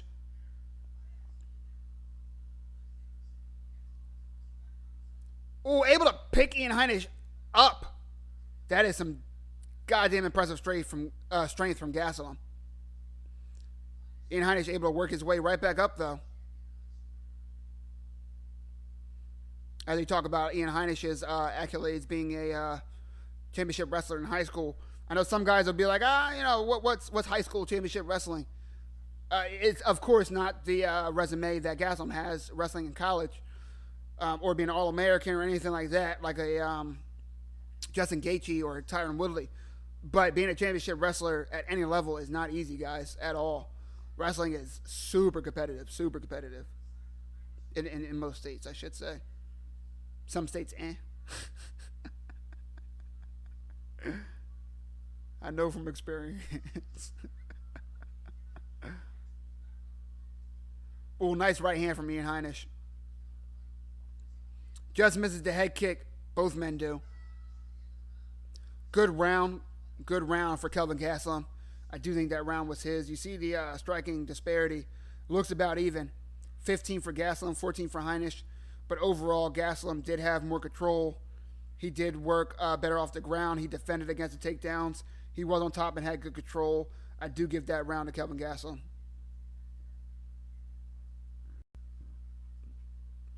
Ian Heinisch's corner, asking for the jab, asking for the cross, telling him to work behind that, work behind the combination.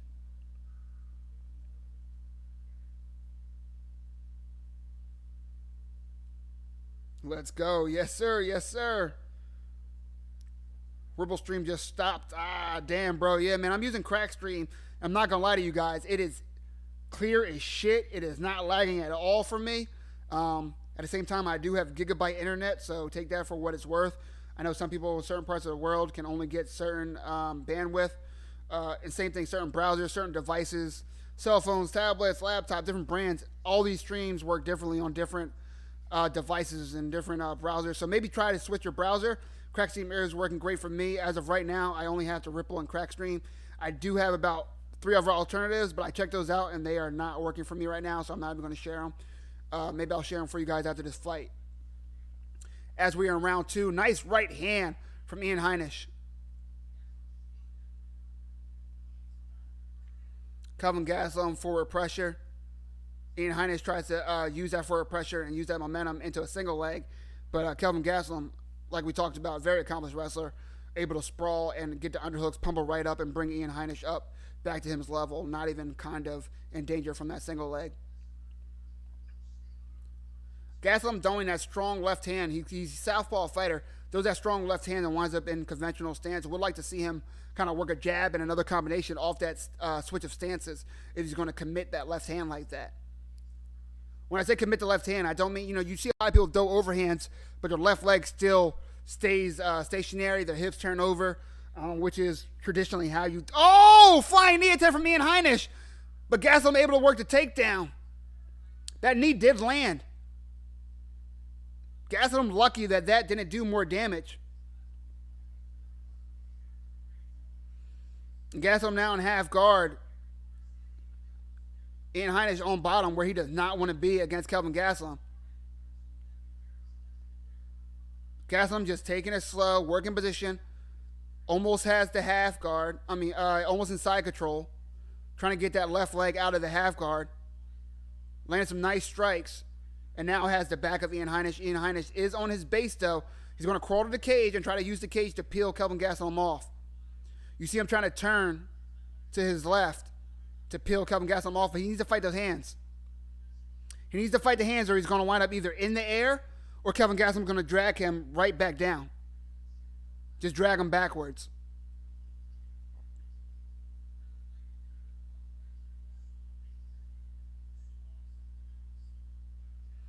Ian Heinisch now fighting the hands, which is what he should be doing, using his hips, pressing out, and using those hands to separate.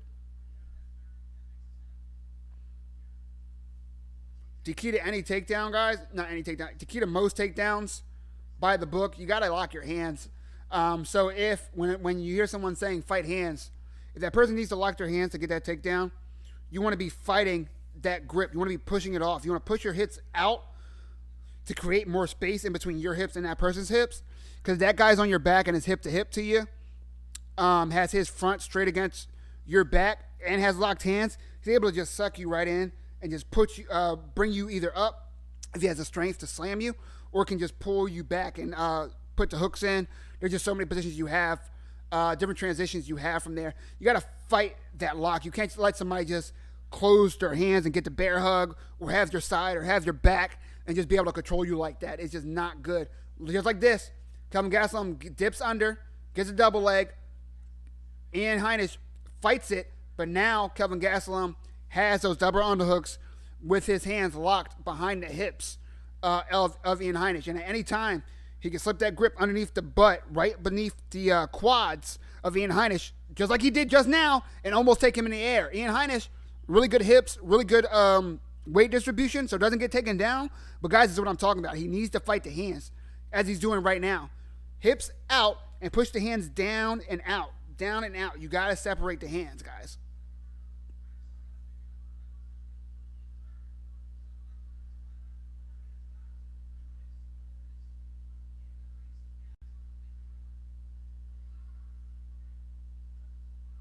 Ooh, nice lead cross. Guys, the cross, my favorite strike in MMA. The lead cross is beautiful. It's advisable for everybody if you don't have the wherewithal to know when to throw it, how to throw it. Like you saw, Kelvin Gaslum just threw. He's southpaw, so he threw that left cross to lead. Ian Heinisch, when you lead, when someone throws a strike with their power hand, it's a little easier to see than a jab or a check hook from their lead hand. So he was able to dodge it, but Kelvin Gaslum knew that there was a possibility. So when he threw that cross, he missed and was able to just keep that head movement up and dodge the counter from Ian Heinisch. Where a sloppier, less experienced fighter leading with a cross like that, you're just putting your chin out there and asking him to get punched in your face.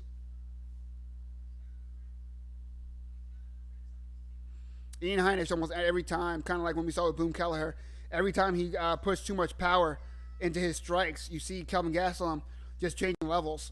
Not as successful as Ricky Simone was with the takedowns, but he is just as successful in changing levels and getting his opponent against the cage and just really making it a hard, gritty fight for Ian Heinisch, not allowing Ian Heinisch to get any type of momentum. Not the most exciting path to victory, but right now, Kelvin Gaslum just wants to win, man.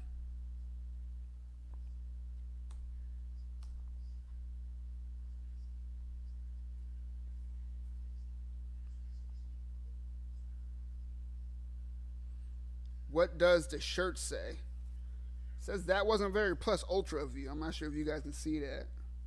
My Hero Academia shout out. Let me see. Y'all see that? It wasn't very plus ultra of you. You know what I mean? Get your cool up. You know what I mean? Plus ultra. Cannot wait for the next season of My Hero Academia.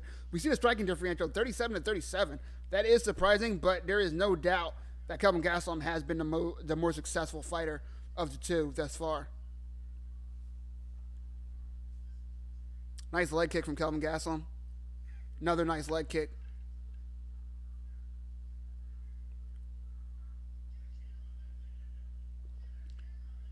Oh, lead elbow from Ian Heinisch.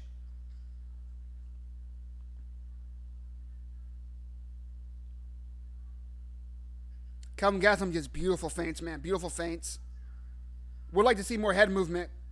If Ian Heinisch doesn't bite on those fakes and actually counters, Kelvin Gaslum might be in trouble because he's not moving his head very well. Ian Heinisch, Ian Heinisch throws a feint and then goes right into a double leg, almost gets Kelvin Gaslum down. But Kelvin, such a lights out wrestler, able to get his hips way out of danger. So Ian Heinisch winds up just having the calves to really grip onto, which is not enough against someone like Kelvin Gaslum. Kelvin just gets out of there, able to stand right up, and now has the back of Ian Heinisch against the cage. Trying to work the takedown again. Ian Heinisch needs to fight them hands. Or he's going to wind up in the air again.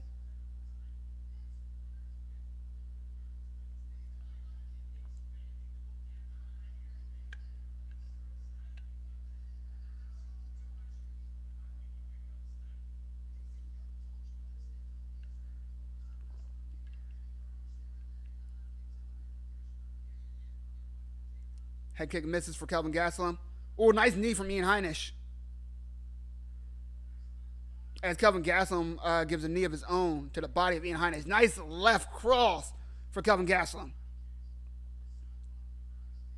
I like these body kicks for Ian Heinisch.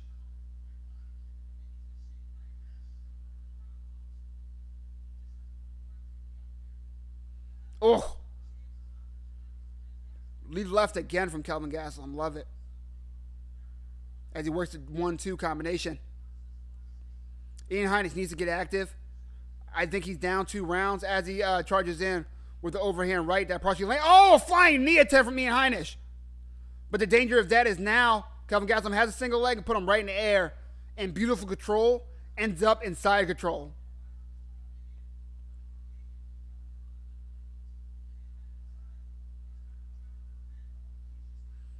Ian Heinisch, able to reverse the position. And now fighting on the back of Kelvin Gaslum, has both hooks in. Kelvin Gaslum is in danger with 2 minutes left in his fight, ladies and gentlemen.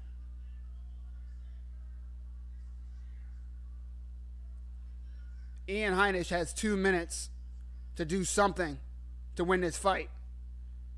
Kelvin Gaslum needs to be wary of the hands while simultaneously trying to get those hooks off of him with the legs so that he can create some separation or turn it into Ian Heinisch.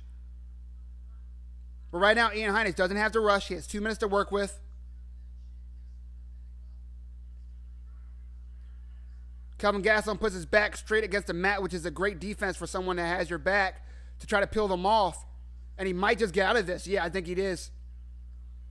Winds up on top and now in the full guard of Ian Heinisch. Beautiful, beautiful defense from Kelvin Gaslum, guys.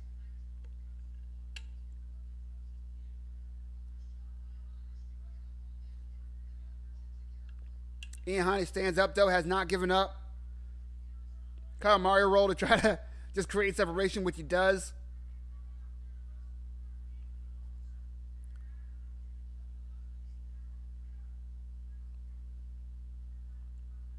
Ian Heinisch looks up at the clock, knows he only has 1 minute left to try to get a W. Nice body shots from Ian Heinisch. Tries to go for just a bull double takedown, but no setup. Really hard to land on someone like Kelvin Gaslum.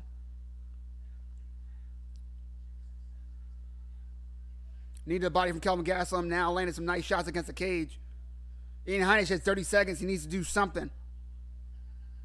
He hasn't given up, but he needs to show more urgency.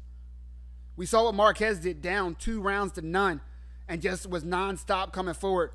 Ian Heinisch working a double leg. This isn't what you want to see with 10 seconds left. He needs a finish.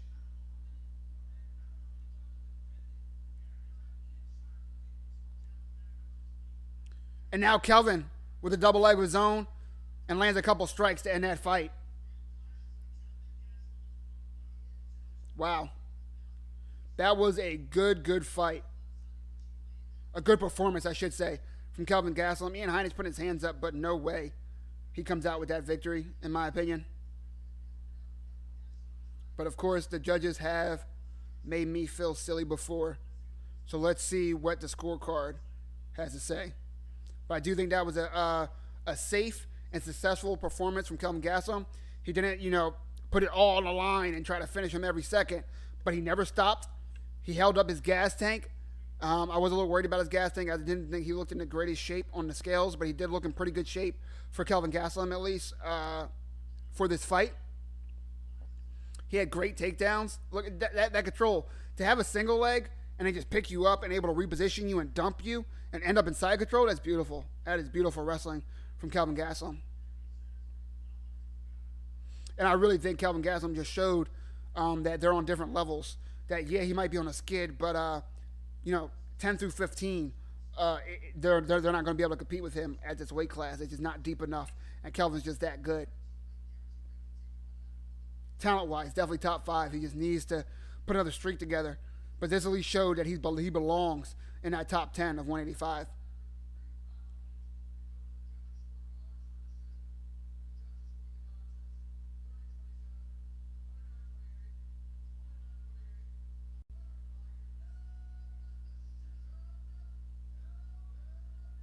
Yeah, Kelvin Gaslum gets that W. I think one judge gave a round to Heinisch. I'm not sure what round, but whatever. No harm, no foul. We know they suck anyway, so whatevs.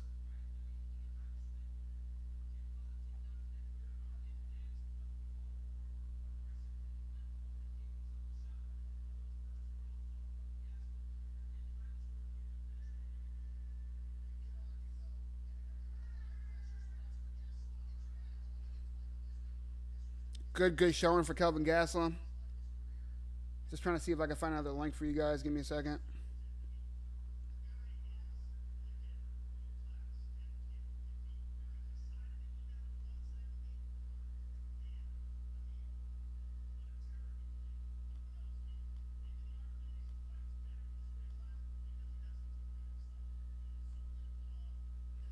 As you hear Joe Rogan talking about whether Kelvin Gaslum should go down weight class, I really don't.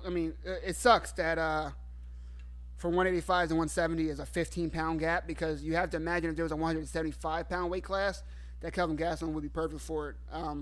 You could tell he has a lot of extra body that he could lose, I'll say, for this weight class. Not the most fit guy at 185, but definitely nothing to sneeze at.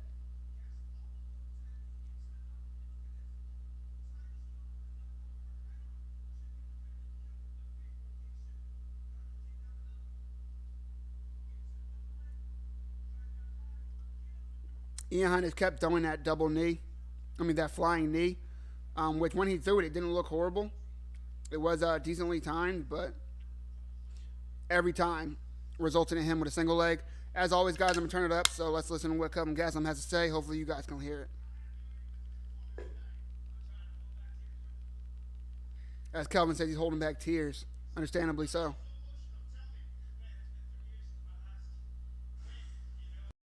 3 years since his last win. Jeez.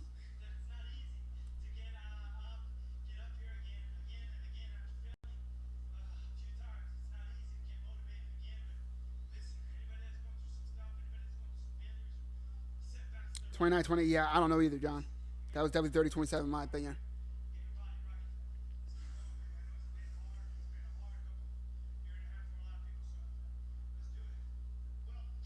Kelvin just talking about how crazy the last year plus has been for everybody, including him.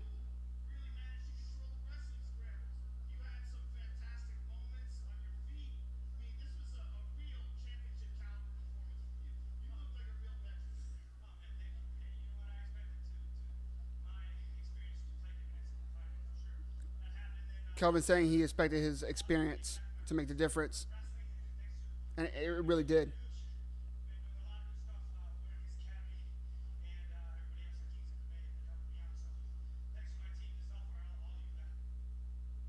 He gives all the praise in the world to his team at King's MMA. Call somebody out, Kelvin.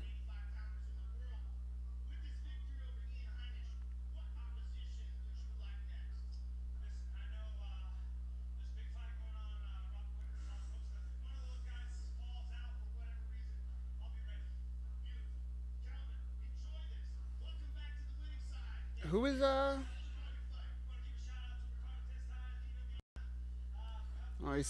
they asked him for a call out, and he said if Robert Whitaker and his opponent, if somebody falls out of that fight. And I don't remember who Robert Whitaker has next, so let me go ahead and check that out.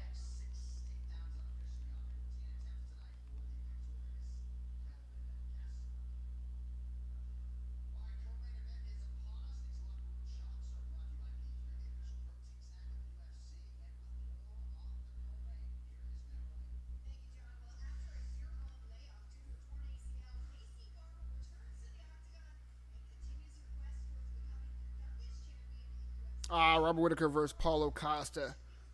So, guys, I'm saying if somebody falls out from that one, he'd be down. That'd be a good matchup for him. I wanted to see him against Robert Whitaker before this skid, and when he was scheduled to go against Robert Whitaker, I had Kelvin as the favorite going into that fight. I liked the matchup for him. Paulo Costa is a monster, but Kelvin Gaslum, I think, is more well-rounded and sharper than Paulo. So I like him against either of those guys, honestly. I'm not sure if I'd have him as a favorite as of right now, just where Gaslum is compared to where they are in their careers. But a good matchup, all day for Kelvin Gaslum, as good as you can ask for against two top 5 opponents. And let's take a look at the rankings at 185 and see what's ahead for Kelvin Gaslum.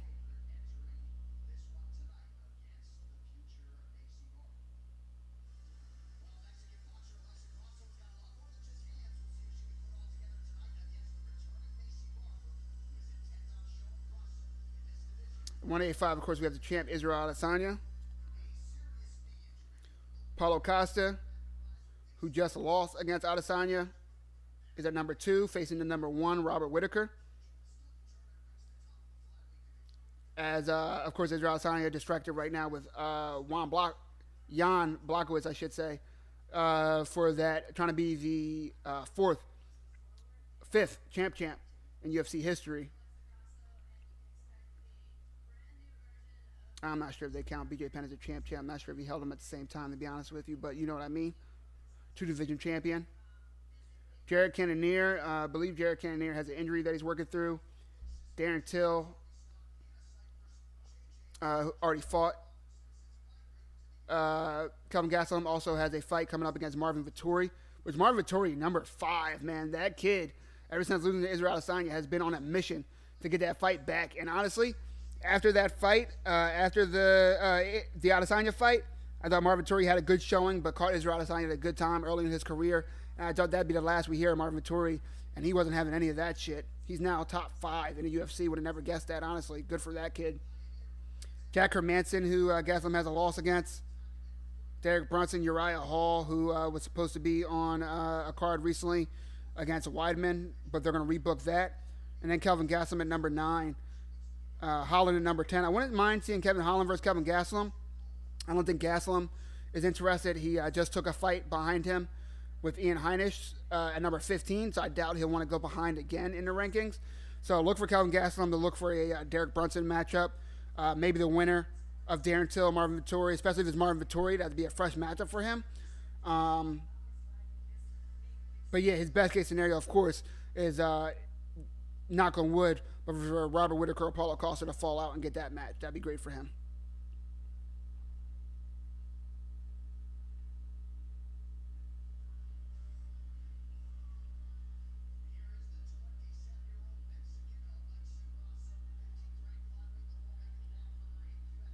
Oh, guys, give me 2 seconds. Be right back.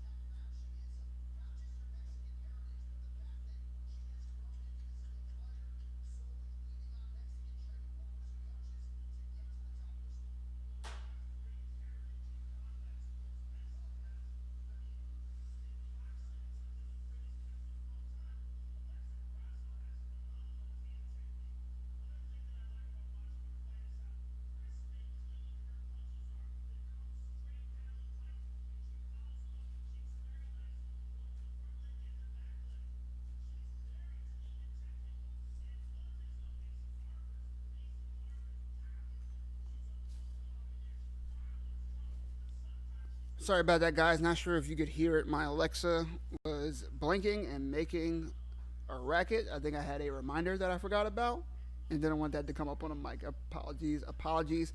Your boy is back.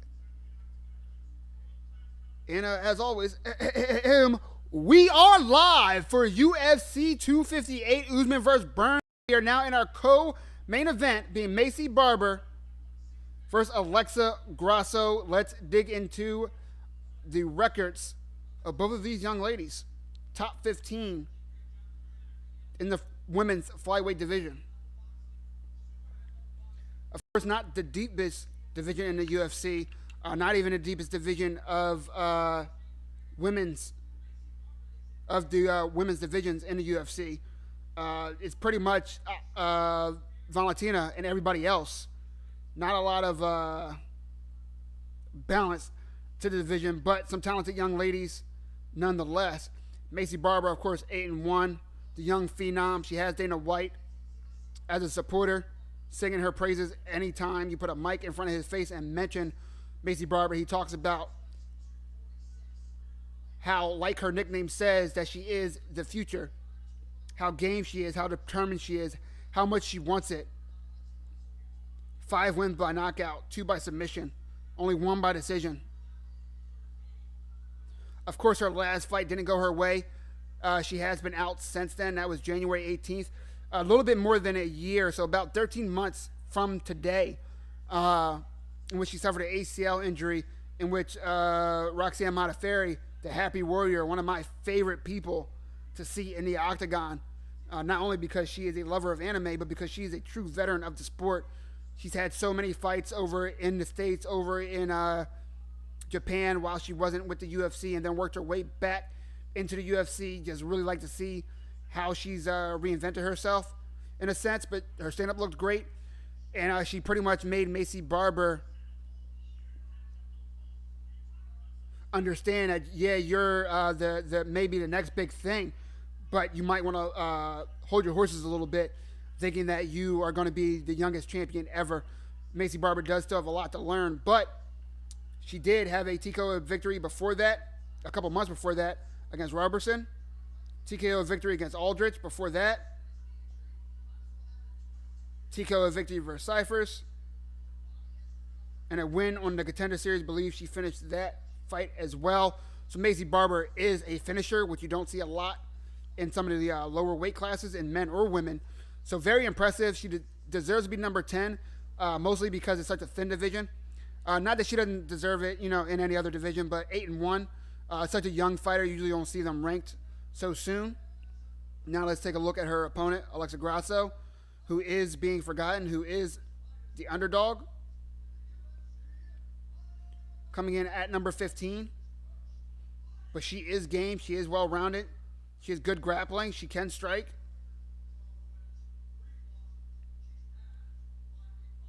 I'm sorry, Alexa Grasso is the favorite in this fight.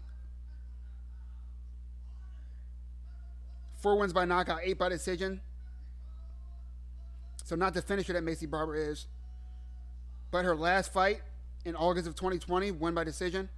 She did lose a decision against Sparza, the former strawweight champion.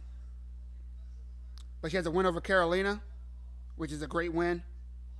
A loss against Suarez, but Suarez, has beaten a lot of people dealing with injury right now. But a lot of people think she's maybe the next big thing at that division. Win over Marcos. A loss to Felice Herrig. So Alexa Grasso, a bit up and down. As up and down as you can be with only 3 losses, but you know what I mean. But she'll kind of win one, lose one in the UFC.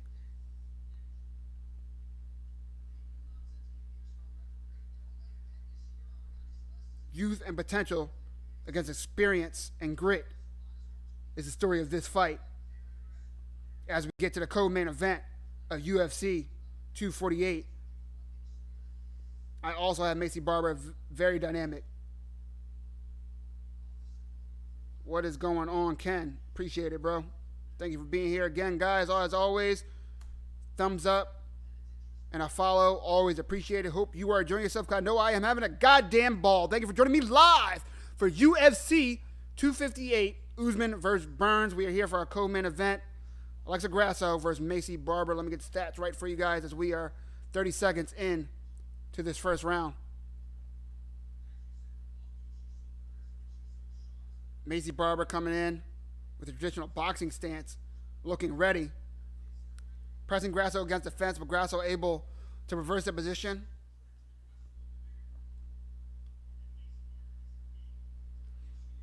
You guys think Macy Barber would want to keep this in the middle of the octagon? Having the more knockouts, having probably the crisper striking of the two?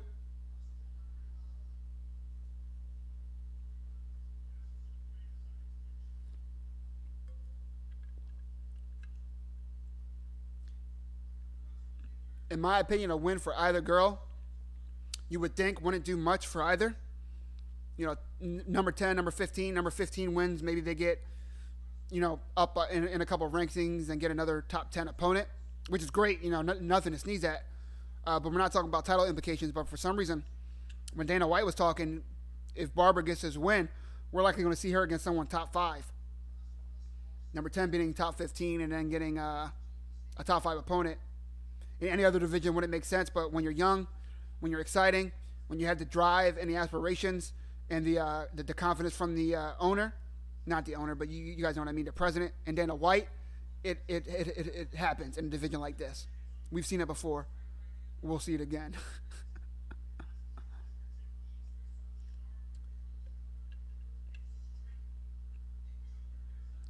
Macy Barber feints with the head movement and then goes right into a takedown attempt. Unable to really get deep into it, though. And now she's against the fence. But she has double underhooks. And she may be able to squeeze this enough to pull Alexa Grasso to the left and drag her down. She tried to shift her weight towards the front, which I don't think that was the right move. Her legs weren't in the right position to try to create that tripping motion that she would have needed for that type of takedown. Kind of like a more judo toss where you want to trip them, put your leg in front of both of theirs and try to flip them over that.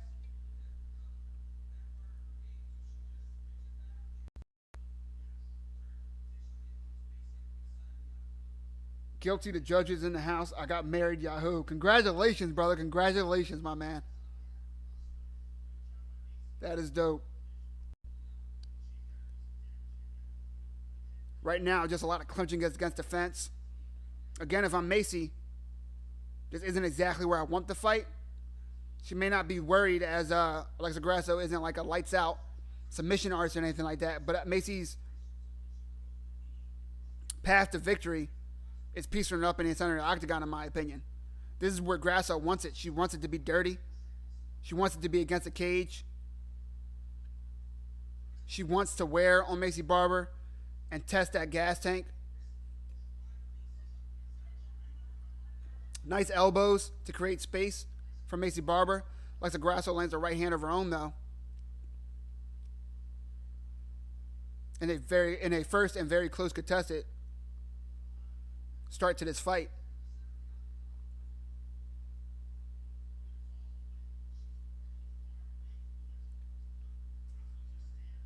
Trying to work the takedown again. Just misses the elbow. She's feinting jabs, but she's not committing to these jabs, Macy Barber. Oh! Both ladies land some nice strikes against the cage. Macy didn't like those shots and then try to create what got right into the clinch, in which Alexa Grasso instantly spun her around and put her back against the cage. Grasso not afraid of Macy Barber at all.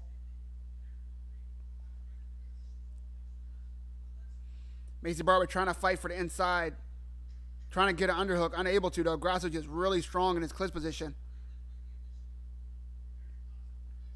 Working the knees to the quad, just trying to score wherever she can. Very, very close first round.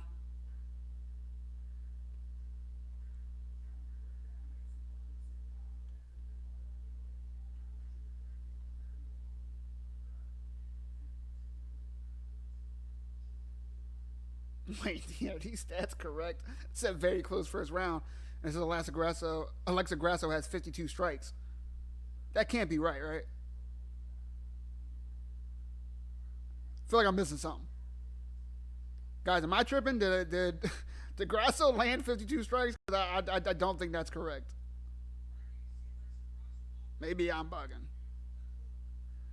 And yeah, no, I'm looking on the UFC website. It says 9. No, it says 52 to 13. I didn't see that. But if these stats are correct, Alexa Grasso with a huge striking disparity. I just don't remember seeing Alexa Grasso landing that many strikes.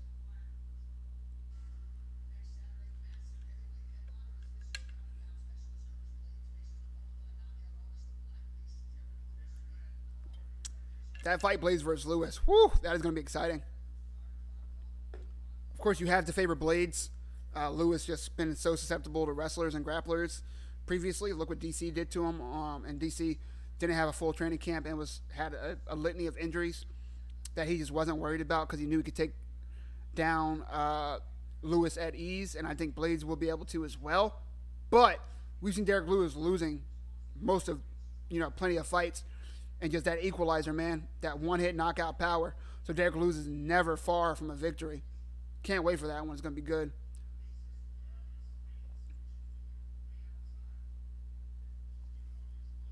I'm still convinced that these stats are horribly incorrect, by the way.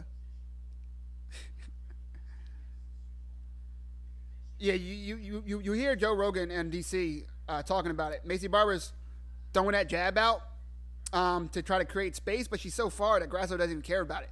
Landing some nice shots. Able to close that distance.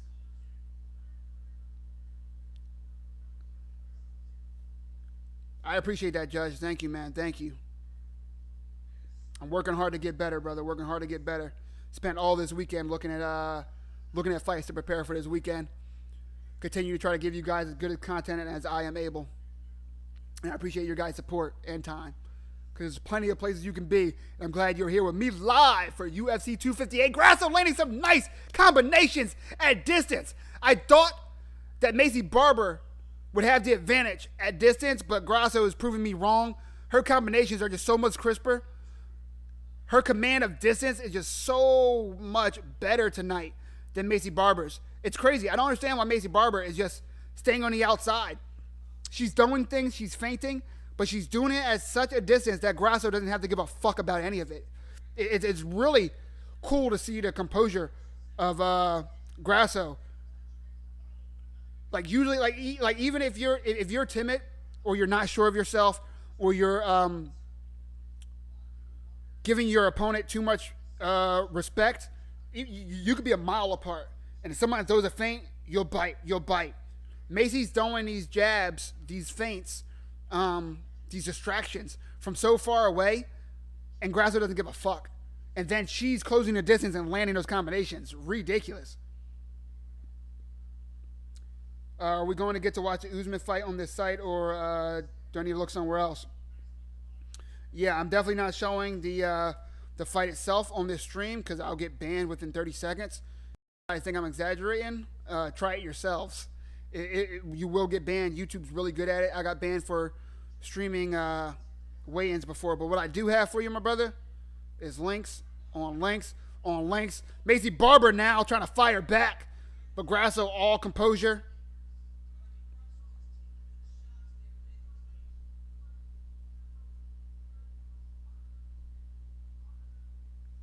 There you go, bro. Hopefully one of those links work for you.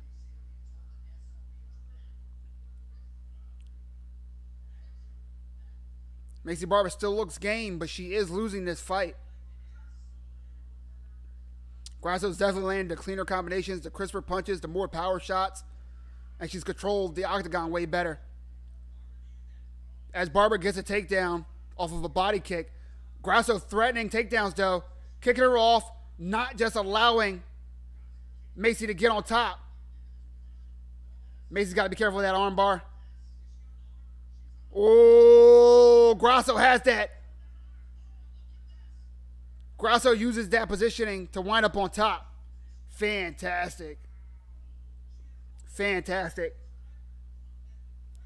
Like Grasso on top now in half guard. She's got that arm isolated on Macy Barber's right side. Want to see if Alexa Grasso wants to try to step over. And she does. And she does. She's going for the arm triangle. That's deep, guys. That's deep. Macy Barber able to roll over, though, but she's going to give up her back. Yep, there it goes. Alexa Grasso gets one hook in. She has both hooks in. If she gets under the chin of Macy Barber, it's going to be over. It's only 20 seconds, though. Macy Barber has to keep fighting those hands as she is. She's trying to hold on to the left arm of Grasso so that that forearm doesn't get underneath the neck. Macy Barber losing this fight, but she's keeping her composure. That's what you want to see from a young fighter. Alexa Grasso is looking fantastic and proving everybody that doubted her wrong. Everybody that didn't give her a chance. And I know I say that even though Alexa Grasso is the betting favorite. But if you look at like all the picks, all the big names in MMA media, most of them were going for Macy Barber. Most of them were giving the nod to Macy Barber. I don't know why Macy is trying to feint like she has a 80-inch reach. I don't know either, brother. I don't know either. It is weird. Joe Rogan's talking about it. DC's talking about it. Me and you are talking about it. I don't know what her plan is. If her plan is to create opportunities by using those feints, then she has to do it with closing the gap. She's just too far and not a threat to Alexa Grasso with those feints. Even if it wasn't a feint, she fully extended those punches. They were never landing. So Grasso doesn't give a fuck. And you can't let your opponent not care about strikes you're throwing. You can't.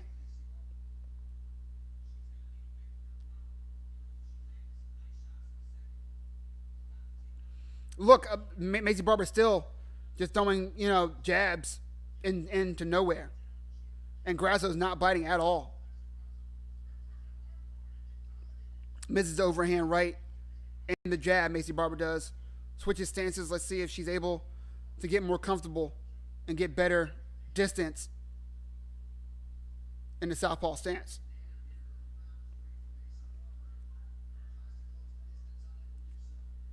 Every time she tries to come in, though, Alexa Grasso threatening with that right hand. You see Macy Barber's the busier fighter. Macy Barber, is the busier fighter right now with just the movements. But Grasso, stone statue, keeping her composure, keeping her stance, and waiting patiently. And as soon as Macy Barber makes a mistake, Grasso's all over her.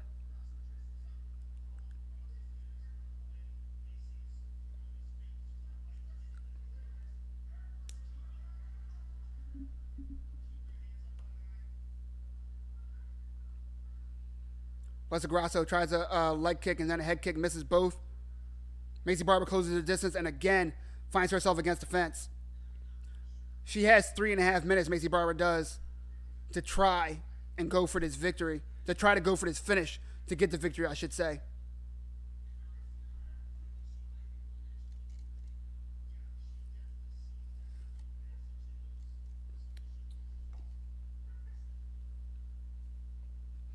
Alexa Grasso double underhooks. Macy Barber just trying to do everything she can to create separation. Alexa Grasso, super strong right now. Just is all over Macy Barber, not allowing her to do anything and still landing strikes. Get separation, and Macy Barber able to get her back off the fence, create separation, but doesn't fight for the underhook, and now finally fights for the underhook and able to trip Alexa Grasso and winds up on top. She has a little under 3 minutes to create something to get this finish. She knows it. She's trying to throw some good strikes, but Alexa Grasso works her way up. Nice knee from Macy Barber. Macy Barber knows that she's down 2 rounds and is all over Grasso. Nice right hand from Macy Barber. All pressure now. Throwing. This is what you want to see. This is what we saw from Marquez in the prelims. This is what I wanted to see from Ian Heinisch. You're down 2 rounds to none. You got to just step on the gas tank, throw caution to the wind, throw the game plan out the window, and just fucking throw them bows, ladies and gentlemen, throw them bows. Knuck if you buck if you would, like it is 2008, you understand? And we had a house party. For my under 25 viewers, you weren't able to live through the greatness of house parties during Knuck if you buck era. Nothing like it.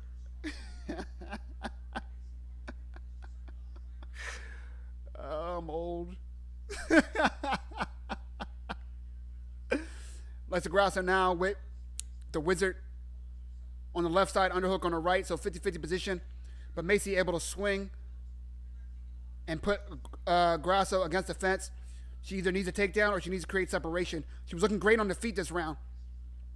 She has double underhooks. She's definitely trying to get this fight to the ground. I think she feels like her avenue to a finish is on top by strikes. But you only have a minute and some change left. You can't keep these 50-50 positions against the cage. You got to create separation. Like right now, she has double underhooks. She lands a nice elbow, but create separation. You need a finish. Because look, Alexa Grasso turns her right back into the fence, man.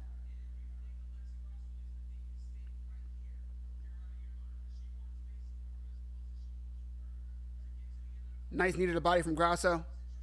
A good third round from Macy Barber. But if she doesn't create separation and find a big shot soon, it's going to be too little too late.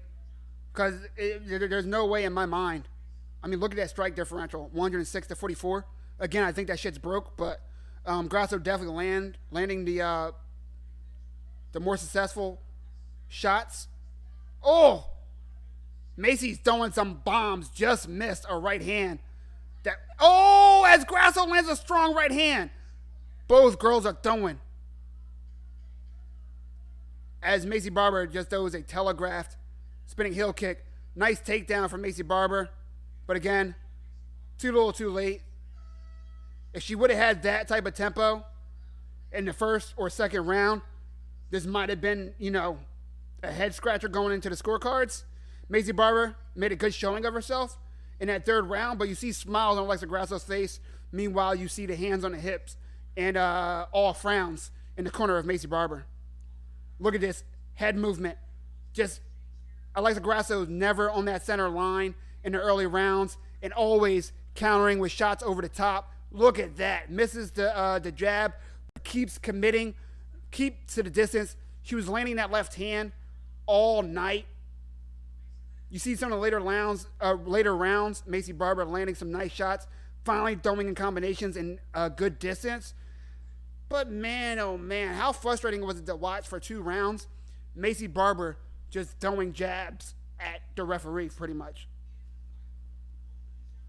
I don't know what she thought she was going to get out of that. Here we go, significant strikes. 14-9 in the favor of Alexa Grasso. 18-19, doubling the output for Grasso in the second round. But then Macy Barber making a great showing of herself, doubling the output of Grasso for significant strikes, 22-10. I do think this is a 29-28 victory.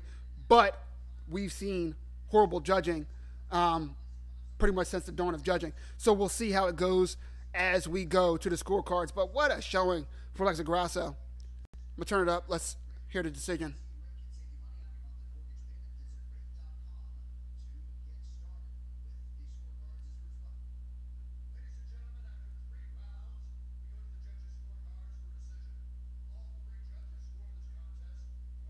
All 3 judges, 29-28.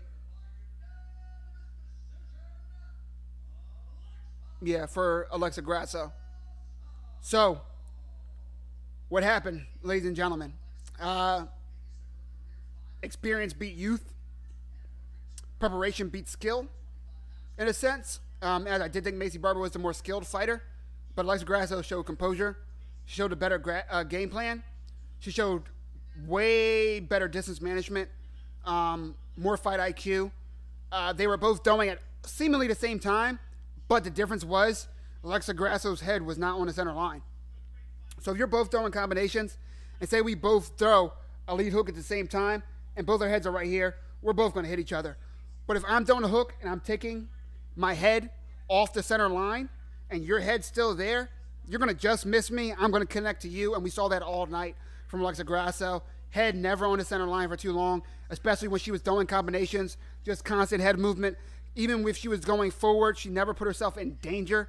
And just her distance compared to Macy Barber, night and day. Night and day. For Macy Barber to be throwing jabs, guys, for 2 rounds at the air. Fuck was she doing? I could see her and make it sound fancy, and tell you why she was doing or why she shouldn't have been doing it, or et cetera, et cetera, et cetera. But really what it comes down to is she shouldn't have been doing that shit, and she was.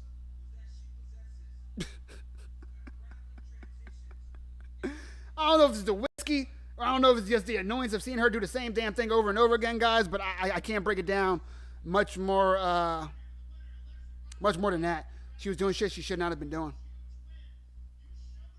Period. With a T at the end. As I get the links for you guys. Crack scene's working great for me. Hope it's working good for you. I'll get the rest for you in a second. Let's listen to what Alexa Grasso has to say. Number 15, win over number 10.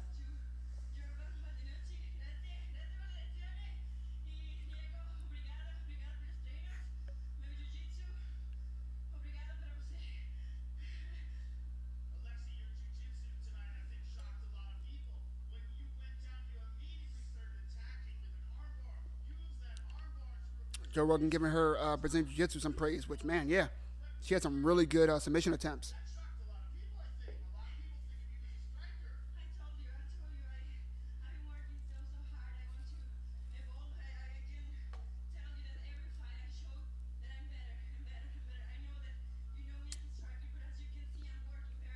Grasso just saying she is a striker customarily, but she's working to be well-rounded.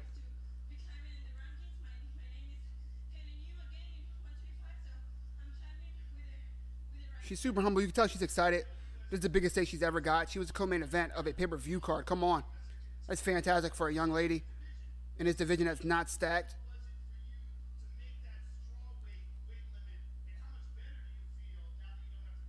Asking how she feels after not cutting down to 115. She looks like a strong 125er. She's jacked. Look at those shoulders.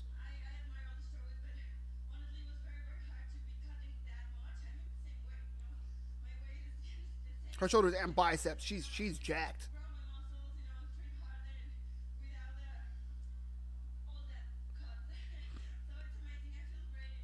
Just explaining how much better and stronger she feels without the weight cut.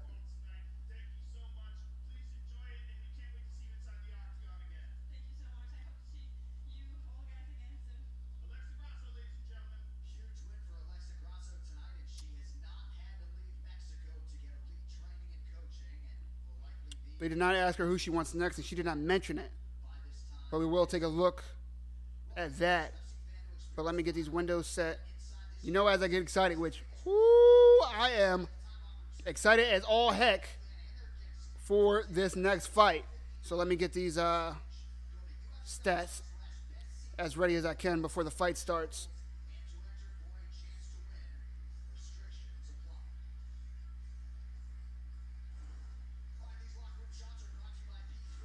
As you see Kamaru Usman warming up. I go, so first, just because I wasn't planning to, but just because of how impressive Alexa Grasso just was, and how I feel like she's not known and not respected like she should be. Yo, Dominic, what's going on, brother? Thank you for joining. Appreciate that. Facts indeed. I try. Well, let's see what's next for Alexa Grasso in the strawweight division. I'm sorry, the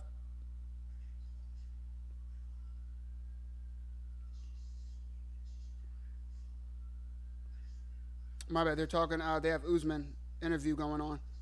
Seeing what he was talking about.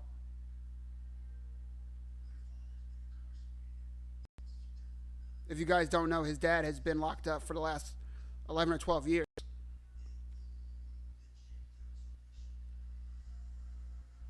Seems like he got left holding the bag on some type of scheme going on. Of course, I don't know him, his father, or the people that were involved. But if you read up on it, you know, it sounds pretty wild. Either way, it's about Kamaru. For Kamaru to overcome, you know, your dad being locked up when you're such a young kid. You know, and then become the champion of the world while your dad's in prison. That's got to feel amazing.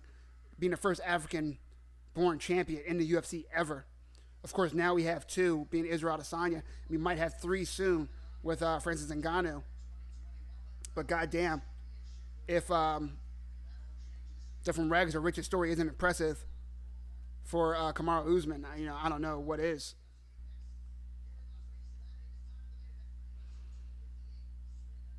All right, so we're going to get into women's flyweight. Of course, on top, Valentina Shevchenko. Nobody's touching her, in my opinion. Jessica Andrade is going to try and probably fail. Then you have Caitlin Chukagian, Lauren Murphy, Jennifer Maia, Cynthia Calvillo, and Joanne Calderwood. So, because this division is so thin, you're not going to see a lot of girls being open to fighting someone who was just number 15.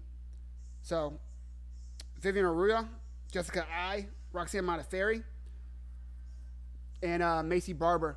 Those are your from number 6 to 10. Macy Barber, she just beat a Roxanne Modafferi fight. Roxanne Modafferi will fight anybody, any day. So if I'm Alexa Grasso, maybe that, although it is dangerous because Roxanne Modafferi is so good on the ground, maybe you don't want to chance it. But if I'm her, I'm calling out Roxanne Modafferi, Jessica Ai, or Vivian Arruda for a fight because that'll get you, if you beat one of those girls, you can start asking for the top 5, and Alexa Grasso might be, 3-4 fights away from a title fight, which is fantastic for someone who was just number 15. Well, is currently number 15. Will likely have a number 10 ahead of her name tomorrow.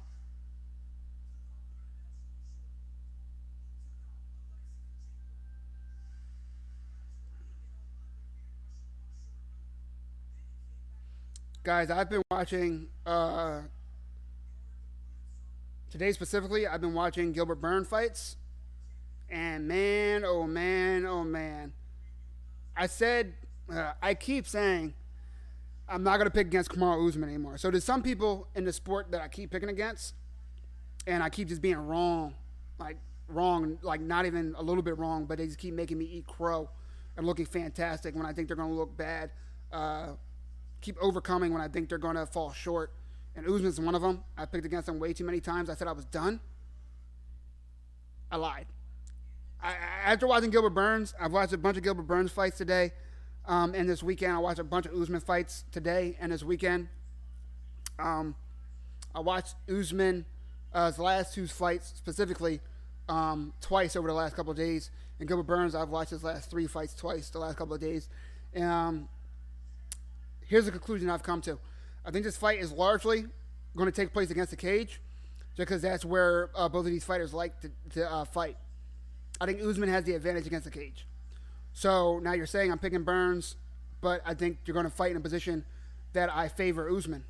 Yes, because even though I favor Usman against the cage, Usman is probably the more sturdy, the more durable, I should say, of the 2 men. But when we're talking about dynamic, when we're talking about finishing power, when we're talking about well-roundedness, just can finish you in a submission, can finish you in striking, can outgrind you. Not that Kamaru hasn't done all those things and can't do all those things, but Borrachinha has shown that he can do it, way more and way more effectively than Kamaru. Kamaru's a big, strong man, but so is Gilbert Burns, even though he's come down a division. Kamaru has leaps and bounds to more impressive resume, okay? Which makes me hesitant to make this pick.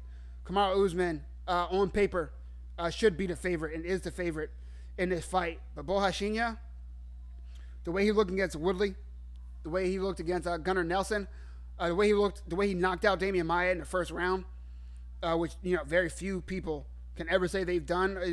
We saw Tyron take a while to win that fight. We saw Kobe, we saw Usman all take a while to get a decision victory over Damian Maia.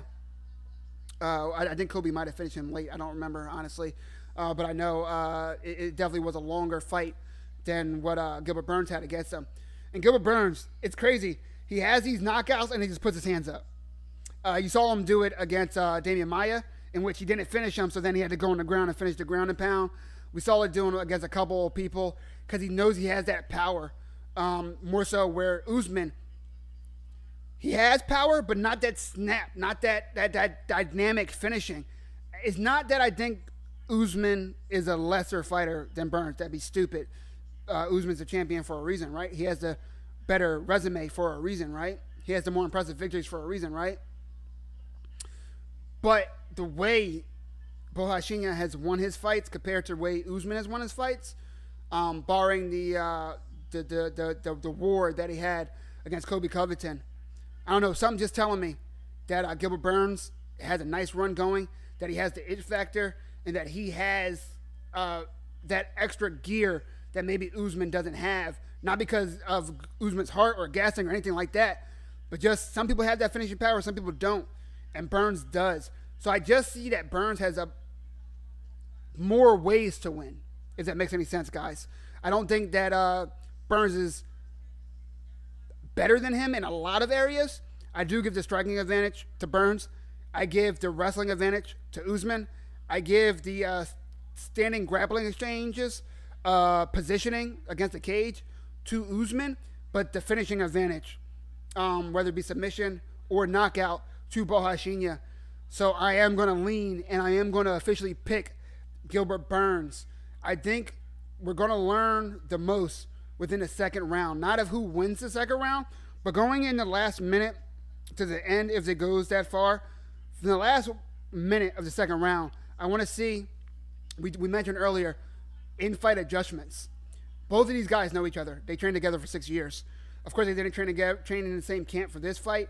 The last 2 fights, Usman has been with Trevor Whitman. Well, I guess his last fight and then this fight. He was only with Trevor Whitman a little bit before the Jorge Masvidal fight, and he said he also had a broken nose, so he's a little diminished. But he did look good. I'm not going to say he looked reinvented, but he did have some nice little new tools. His striking looked cleaner.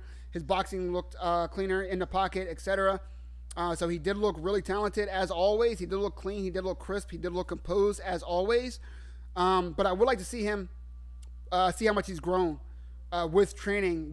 He brought Eddie Alvarez back, which don't sleep. Eddie Alvarez is still one of the best fighters on the planet. Quote me.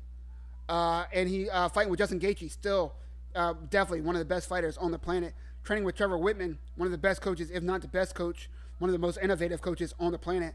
I honestly only put Faraz Vahavi against him, GSP's longtime trainer.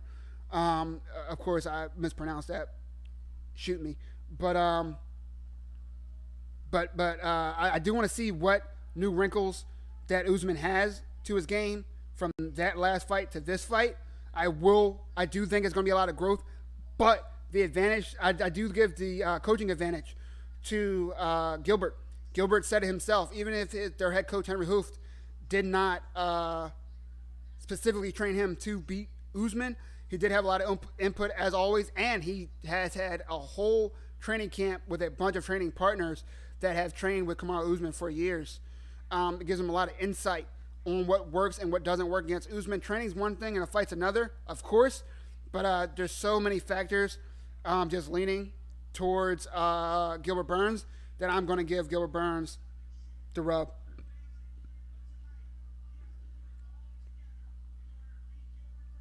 All right, guys, one more time before the fight starts. I'm going to give you all the links I got. I got 3 for you. Unfortunately, they are going to work or not. Cross my fingers and hope it works for you. I'm telling you personally, the crack stream is working fantastic for me. I've had 0 problems. Literally no lag. I'm using it on my Xbox Series X, and I do have a gigabyte of bandwidth, so take that for what it's worth. Whatever you're using it on or what your bandwidth is, etc. Everything's going to work different on every server, every provider, every different hardware you're using, laptop, tablet, cell phone, etc. So I can't find something that works for everybody, but I'll try to help you out. I have one more for you. Let me get the Ripple.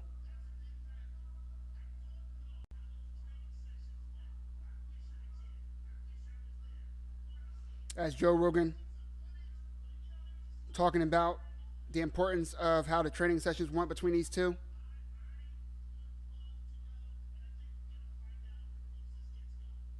Word on the grapevine is that Gilbert Burns would get the better of those situations. But, training is different because if you're training for a fight, you're in there and they're just circling guys to give you hard rounds. So if you're Usman and you're training for a fight, Gilbert Burns is in there the first round, and then he takes a break, and they're putting in a new fighter for second round, new fighter for third round. Maybe Gilbert Burns comes in on fourth or the fifth. Of course, he's going to be putting on you a little bit. That's what he's there for. He's there to push you. It doesn't mean that in a 5-round fight, in a championship fight, when everything's on, when all the skills are on the line, are at your behest, and everything is up for grabs, doesn't mean it's going to go just like that. Usman has led a tough life. It is going to be too hard to take his title. Yeah, man, I feel you. And trust me, I'm counting myself as an idiot picking against him. I favor, my heart's going to Usman. I really respect the guy. I didn't like him when he first came to the UFC, but I have learned to respect the hell out of Kamaru Usman. My heart says Kamaru Usman. You see he has a 5-inch reach advantage. But after watching these fights today, I'm going Burns. But it is a pick-em, ladies and gentlemen. Don't let me sit here and lie to you and say that, it's severely favored towards Gilbert Burns.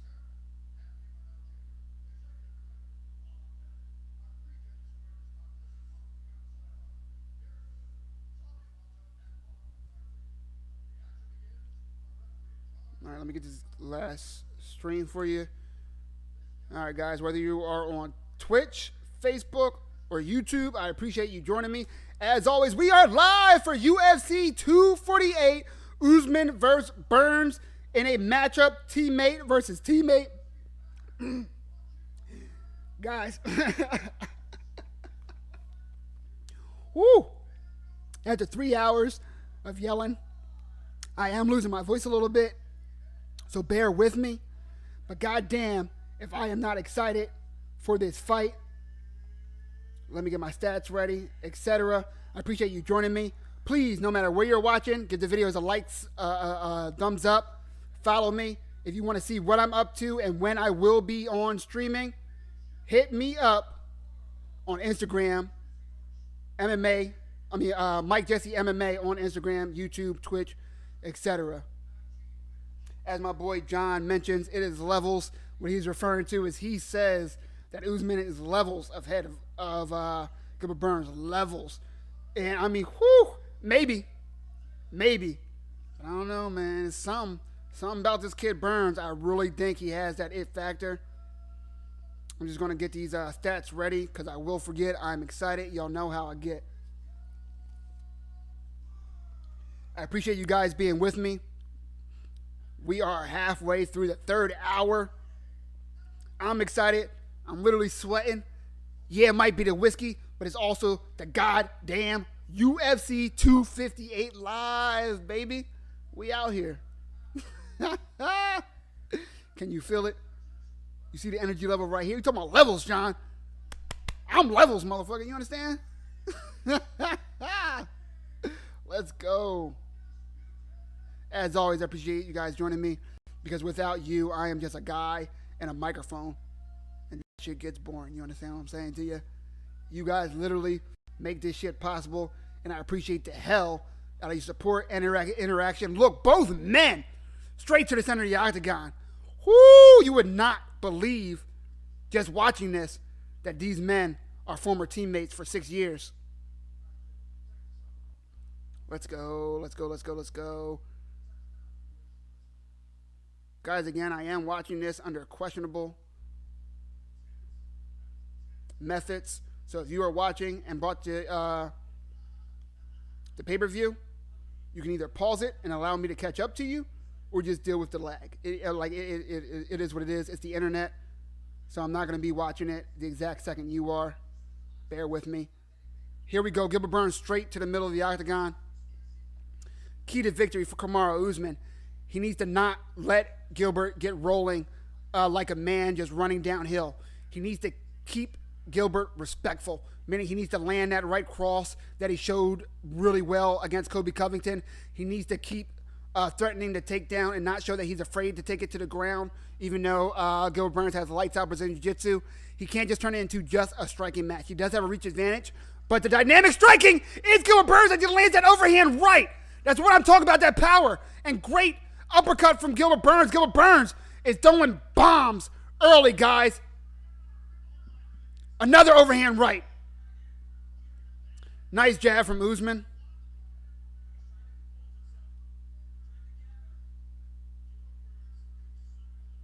Gilbert Burns' path to victory. Light on his feet. Keep moving. Go for it. Don't be afraid to go to the takedown and bring it to the ground and try to win via submission. You don't have to make it a stand-up war just because of how durable Usman is, even if you are the more dynamic striker. We saw in that Colby Covington fight, this man can take a lot of damage.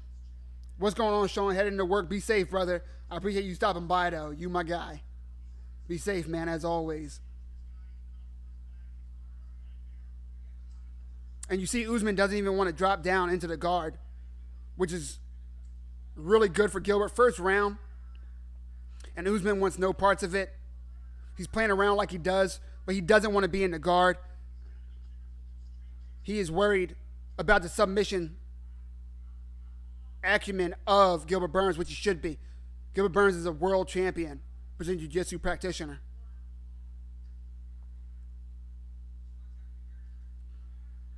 Usman still needs to be like really, I'm not trying to repeat what DC was saying. He does need to be careful, even though he's not falling into the guard. You see Bohashinya trying to get a leg underneath or behind the leg of Usman so he can try to create a tripping motion and try to just get Usman off balance and possibly bring him into the guard, or even worse for Usman, for Gilbert to wind up on top. Because I promise you, if he's able to trip Usman, he's going to get up so fast and wind up on top. It's not something that Usman wants. He needs to back up and just let Gilbert Burns stand up, in my opinion. 258. I'm sorry, did I say the wrong UFC card, brother? Oh, nice knee.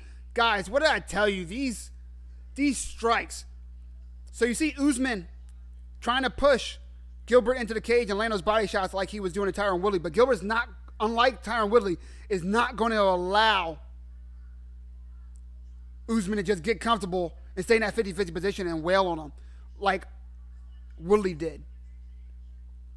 Bohashinya is too hungry, too powerful, too dynamic.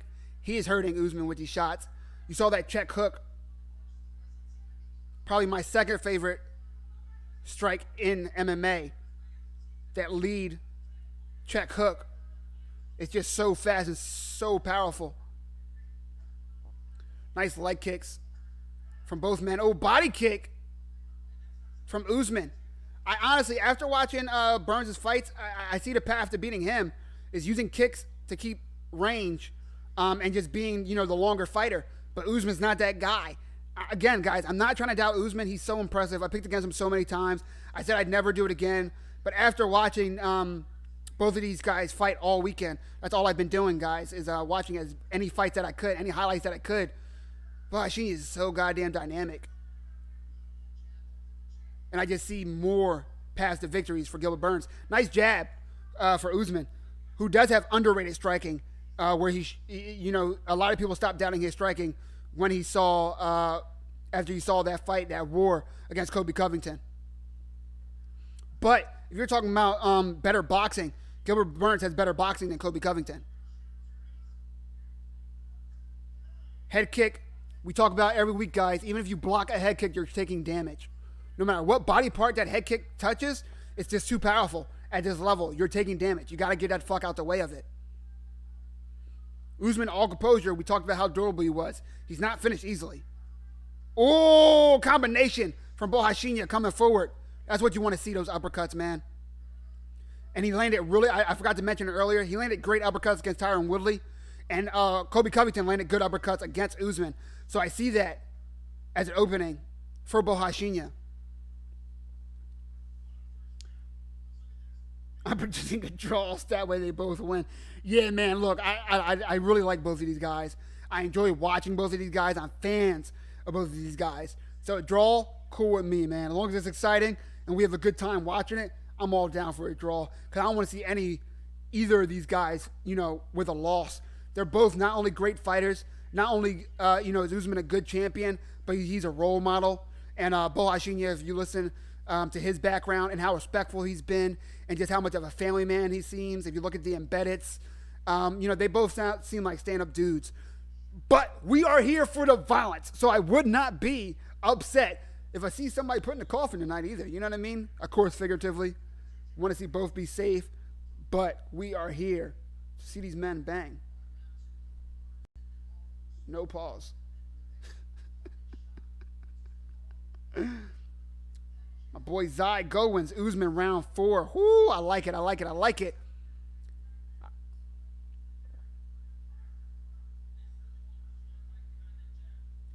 I'm going to go Burns round 3. How about that? Burns round 3 via finish. Nice jab from Usman.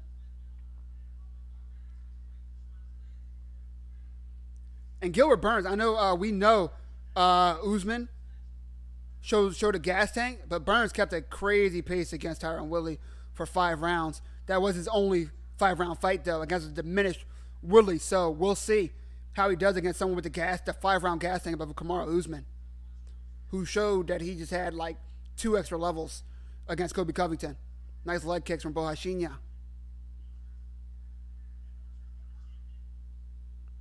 Gilbert Burns mixing it up as he always does. Body, leg, head. That check hook, beautiful. Usman needs to clinch more. I agree, man. I agree. Like that is where Usman has the advantage. We talked about it before. Usman should be just barreling. Of course, intelligently, but barreling into Gilbert Burns to push him against the fence, to cut the cage off and press him into the warning track and create those clinch positions that Usman loves. And just work to the body, work dirty boxing. You said it great, man. Make it dirty. You are right. The dirty boxing, the clinches, that's where Usman has the advantage.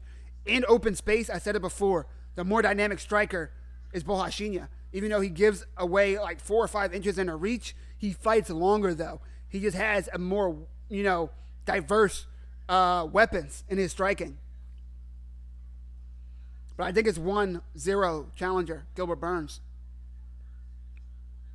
What I tell you guys, whoever wins, in my opinion, the last minute of the second round is going to win this fight.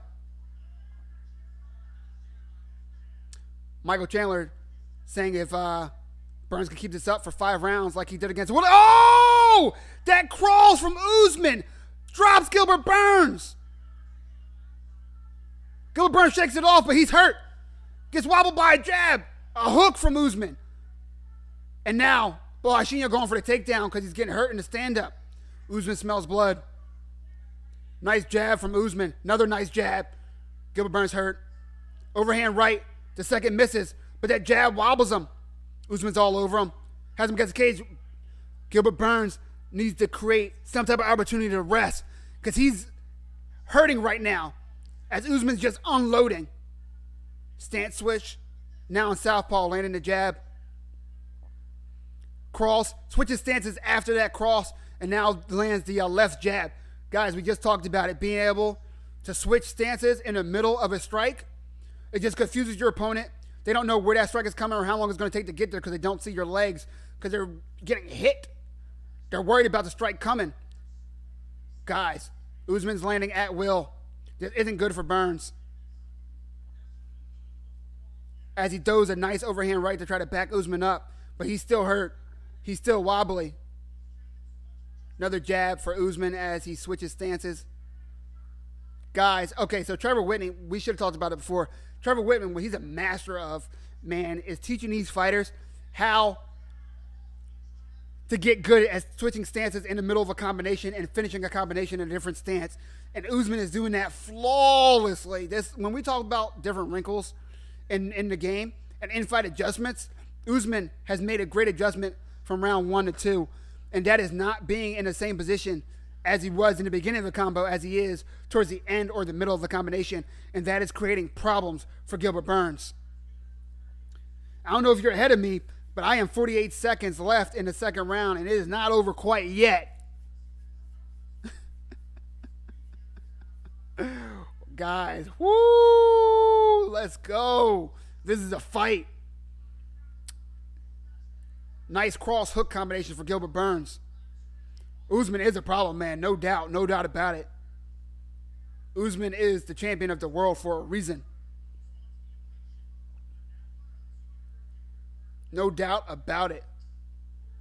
But Joe Rogan, you heard him say that he's shown they can hurt Gilbert Burns. That is important. Gilbert Burns not. You saw Tyron Woodley never able to hurt Gilbert Burns,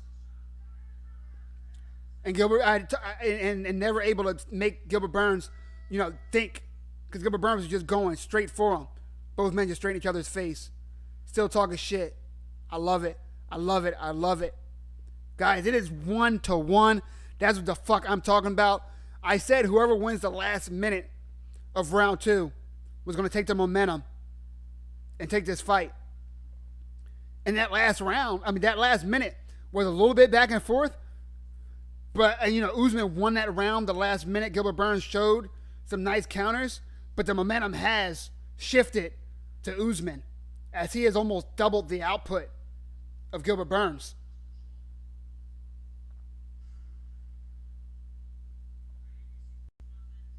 What round? What's going on, bro? We are about to start round 3, brother. About to start round 3. And if you don't have a way to watch the fight, boom, there's a link, man. I hope it works for you. I got another one too, my guy. I'm out here. Links on deck. What a fucking fight. 1 round to 1 round. You see why these men are fighting for the undisputed championship of the world, Craig, of the world. If you don't know that reference, you're too young. Burns better have one of the best corner talks. Yeah, those men have great coach. Oh! Stings Gilbert Burns. Oh! Gilbert Burns this beginning to the end. Usman all over him. Gilbert Burns can't keep eating these shots. He's keeping his composure, but he's still hurt from last round. He has not recovered. And then Herb Dean steps in and stops it. Kamaru Usman finishes it. Guys, I called Gilbert Burns. I said Gilbert Burns was a more dynamic striker in round 1. It looked like I was right. I also said the person who made the in-fight adjustment was going to be the winner. The person that takes control in the last minute of the second round was going to win this fight. And that turned out to be Kamaru Usman. And then in the third round, comes and finishes what he started in the second round and puts Gilbert Burns down and finishes it. Goddamn. Levels indeed. He took his coaching. He took the new wrinkles he had from Trevor Whitman. And you could see that team change made the difference. I don't know if Kamaru Usman of 12 months ago, who's training exclusively with Henry Hooft, looks this good in his striking. Because he definitely didn't look this good, this clean, this diverse, this dynamic in the fight against Colby Covington. Gilbert Burns, nothing to be upset about other than getting the loss, but he looked great early on. It's just, man, oh man, the fight IQ looks to be in favor of the champion, Kamaru Usman. Ooh. Kamaru is just trying to hold composure. He knows what was on the line. He knows what he could have lost. Old teammate, someone he's known for years. Their kids are friends. So much on the line. You got to feel bad for Gilbert Burns. This was his chance. You got to feel great for Kamaru. This is his time. This is his era. He just beat GSP's record for wins at 170. Ooh, boy, man. And I'm officially back to not picking against Kamaru Usman because he keeps making me eat crow, ladies and gentlemen. God damn.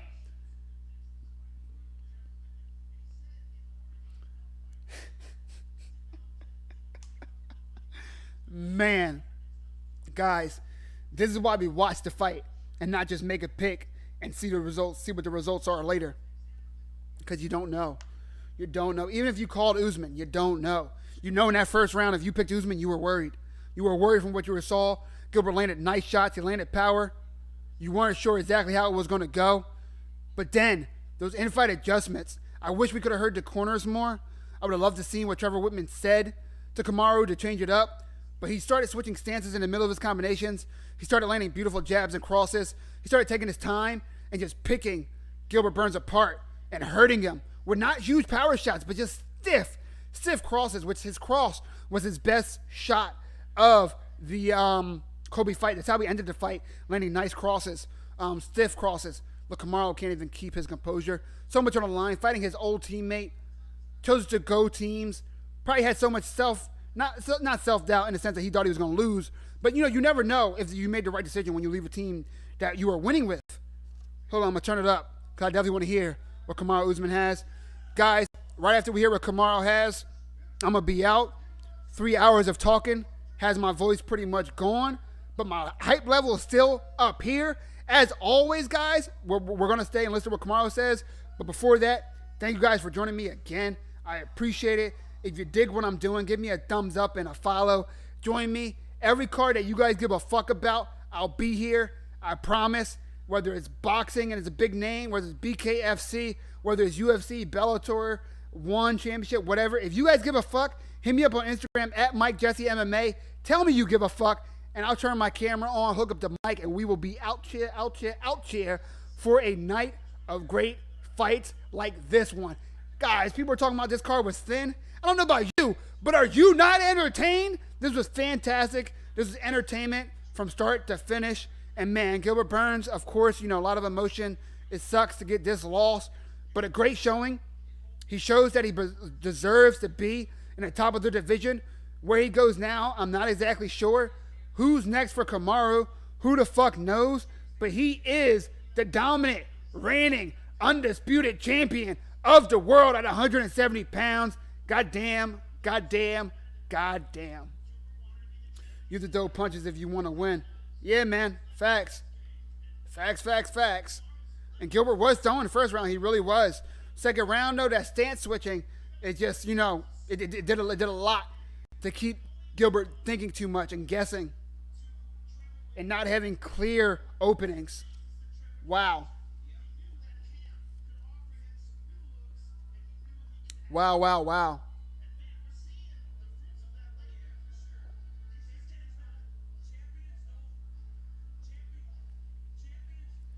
Kamaru talking shit to somebody.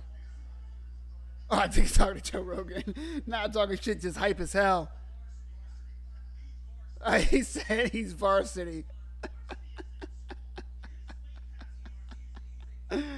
Man, you can tell Usman just feels that he's just levels ahead of everybody. And if he wasn't before, he is now, ladies and gentlemen. God damn. Whoo, boy. This is not how I thought it was going to go, but I am so happy nonetheless for Kamaru Usman. What a win. I love the comment. Thank you, bro. I appreciate that. I appreciate it. I appreciate that, bro. I really do. Thank you, thank you, thank you. I'm going to turn this up as always. Let's see what Kamaru has to say. Hopefully you guys can pick up on the mic if you're not watching live. In which case you just missed a hell of a fight.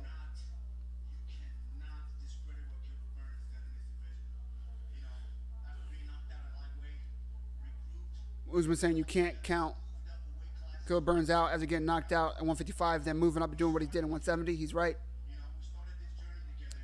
Said we started together. All respect.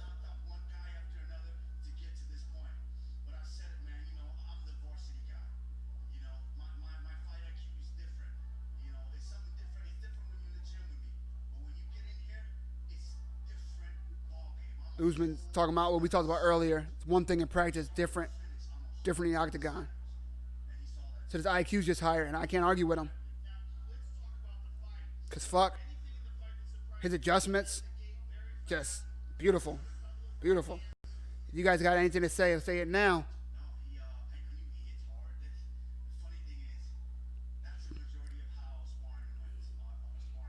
Usman said he knew Gilbert hit hard.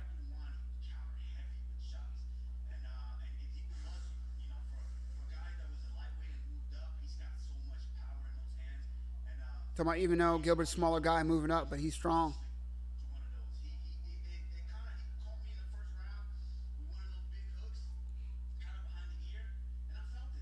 Usman admits he did get clipped by one of those shots.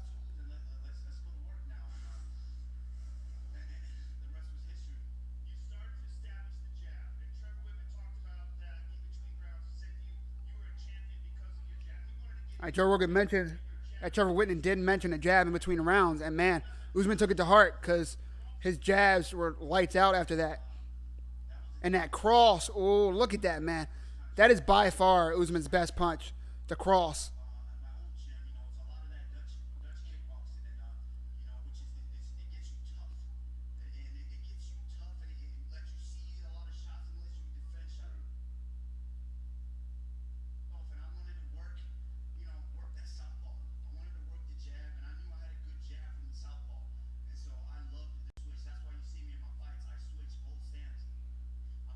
You hear Usman talking about switching stances, which he did beautifully tonight, guys. He did beautifully. Don't undersell that.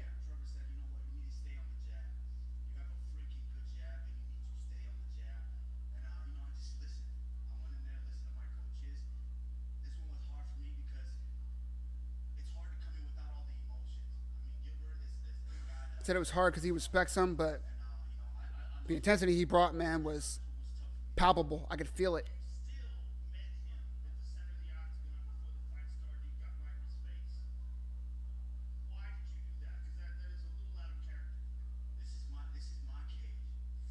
Joe asking him if there was no animosity, why'd you meet him in the center of the octagon like that in the beginning?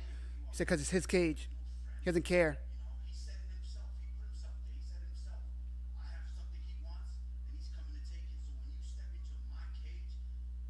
You gotta love this this commentary from Usman.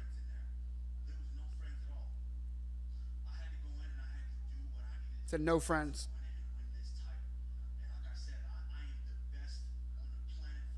Says he's the best on the planet. I believe him. Woo! He said put respect on his fucking name. I'm sorry, Usman. My bad. My bad. I'm sorry. I apologize.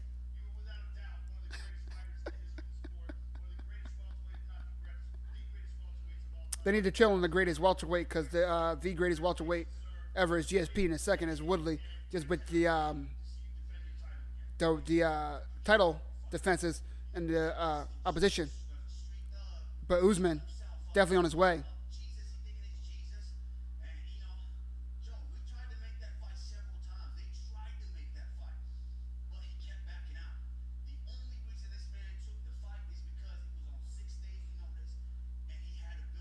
Usman talking about Jorge, saying the only reason Jorge took the fight last time is because he took the fight on short notice and had an excuse to lose. Usman said he doesn't give a fuck. Get a whole training camp and we can get it. So it sounds like Usman wants Jorge next. He said anybody, but it sounds like Jorge, which probably for his pocket. That fight did really well. But Usman's hype. Usman's feeling himself as he should. He should feel on top of the world. He should feel like a world beater because he proved himself to be. Guys, ladies, gentlemen, women, whoever the fuck is watching, I appreciate it. Thank you for the support. Thank you for the time. Thank you for joining me for UFC 258. Usman versus Burns. God damn, this card did not disappoint. The main card and the performance from someone, oh my God, the savageness that Kamaru Usman showed. Man, oh man, we are seeing history in the making. I cannot wait to see the next fight of Kamaru Usman. Great card, great card, great card. I appreciate you guys joining me. Don't forget to follow me on YouTube, Twitch, Instagram, at Mike Jesse MMA for all my content and when I will be going live. Next time I'll be live, most likely will be the main event of Derek Lewis and Blades. That is right. Not the main card, the main event. Not excited about the main card, but I will try to make an appearance for the main event. I have a trip planned that same weekend, so if I'm not here next week, catch me the very next week after next for that card. Guys, as always, Mike Jesse MMA. Give me a thumbs up, a follow, a share, all that good shit. I'll see you next time. Appreciate you joining me. What a goddamn night of fights.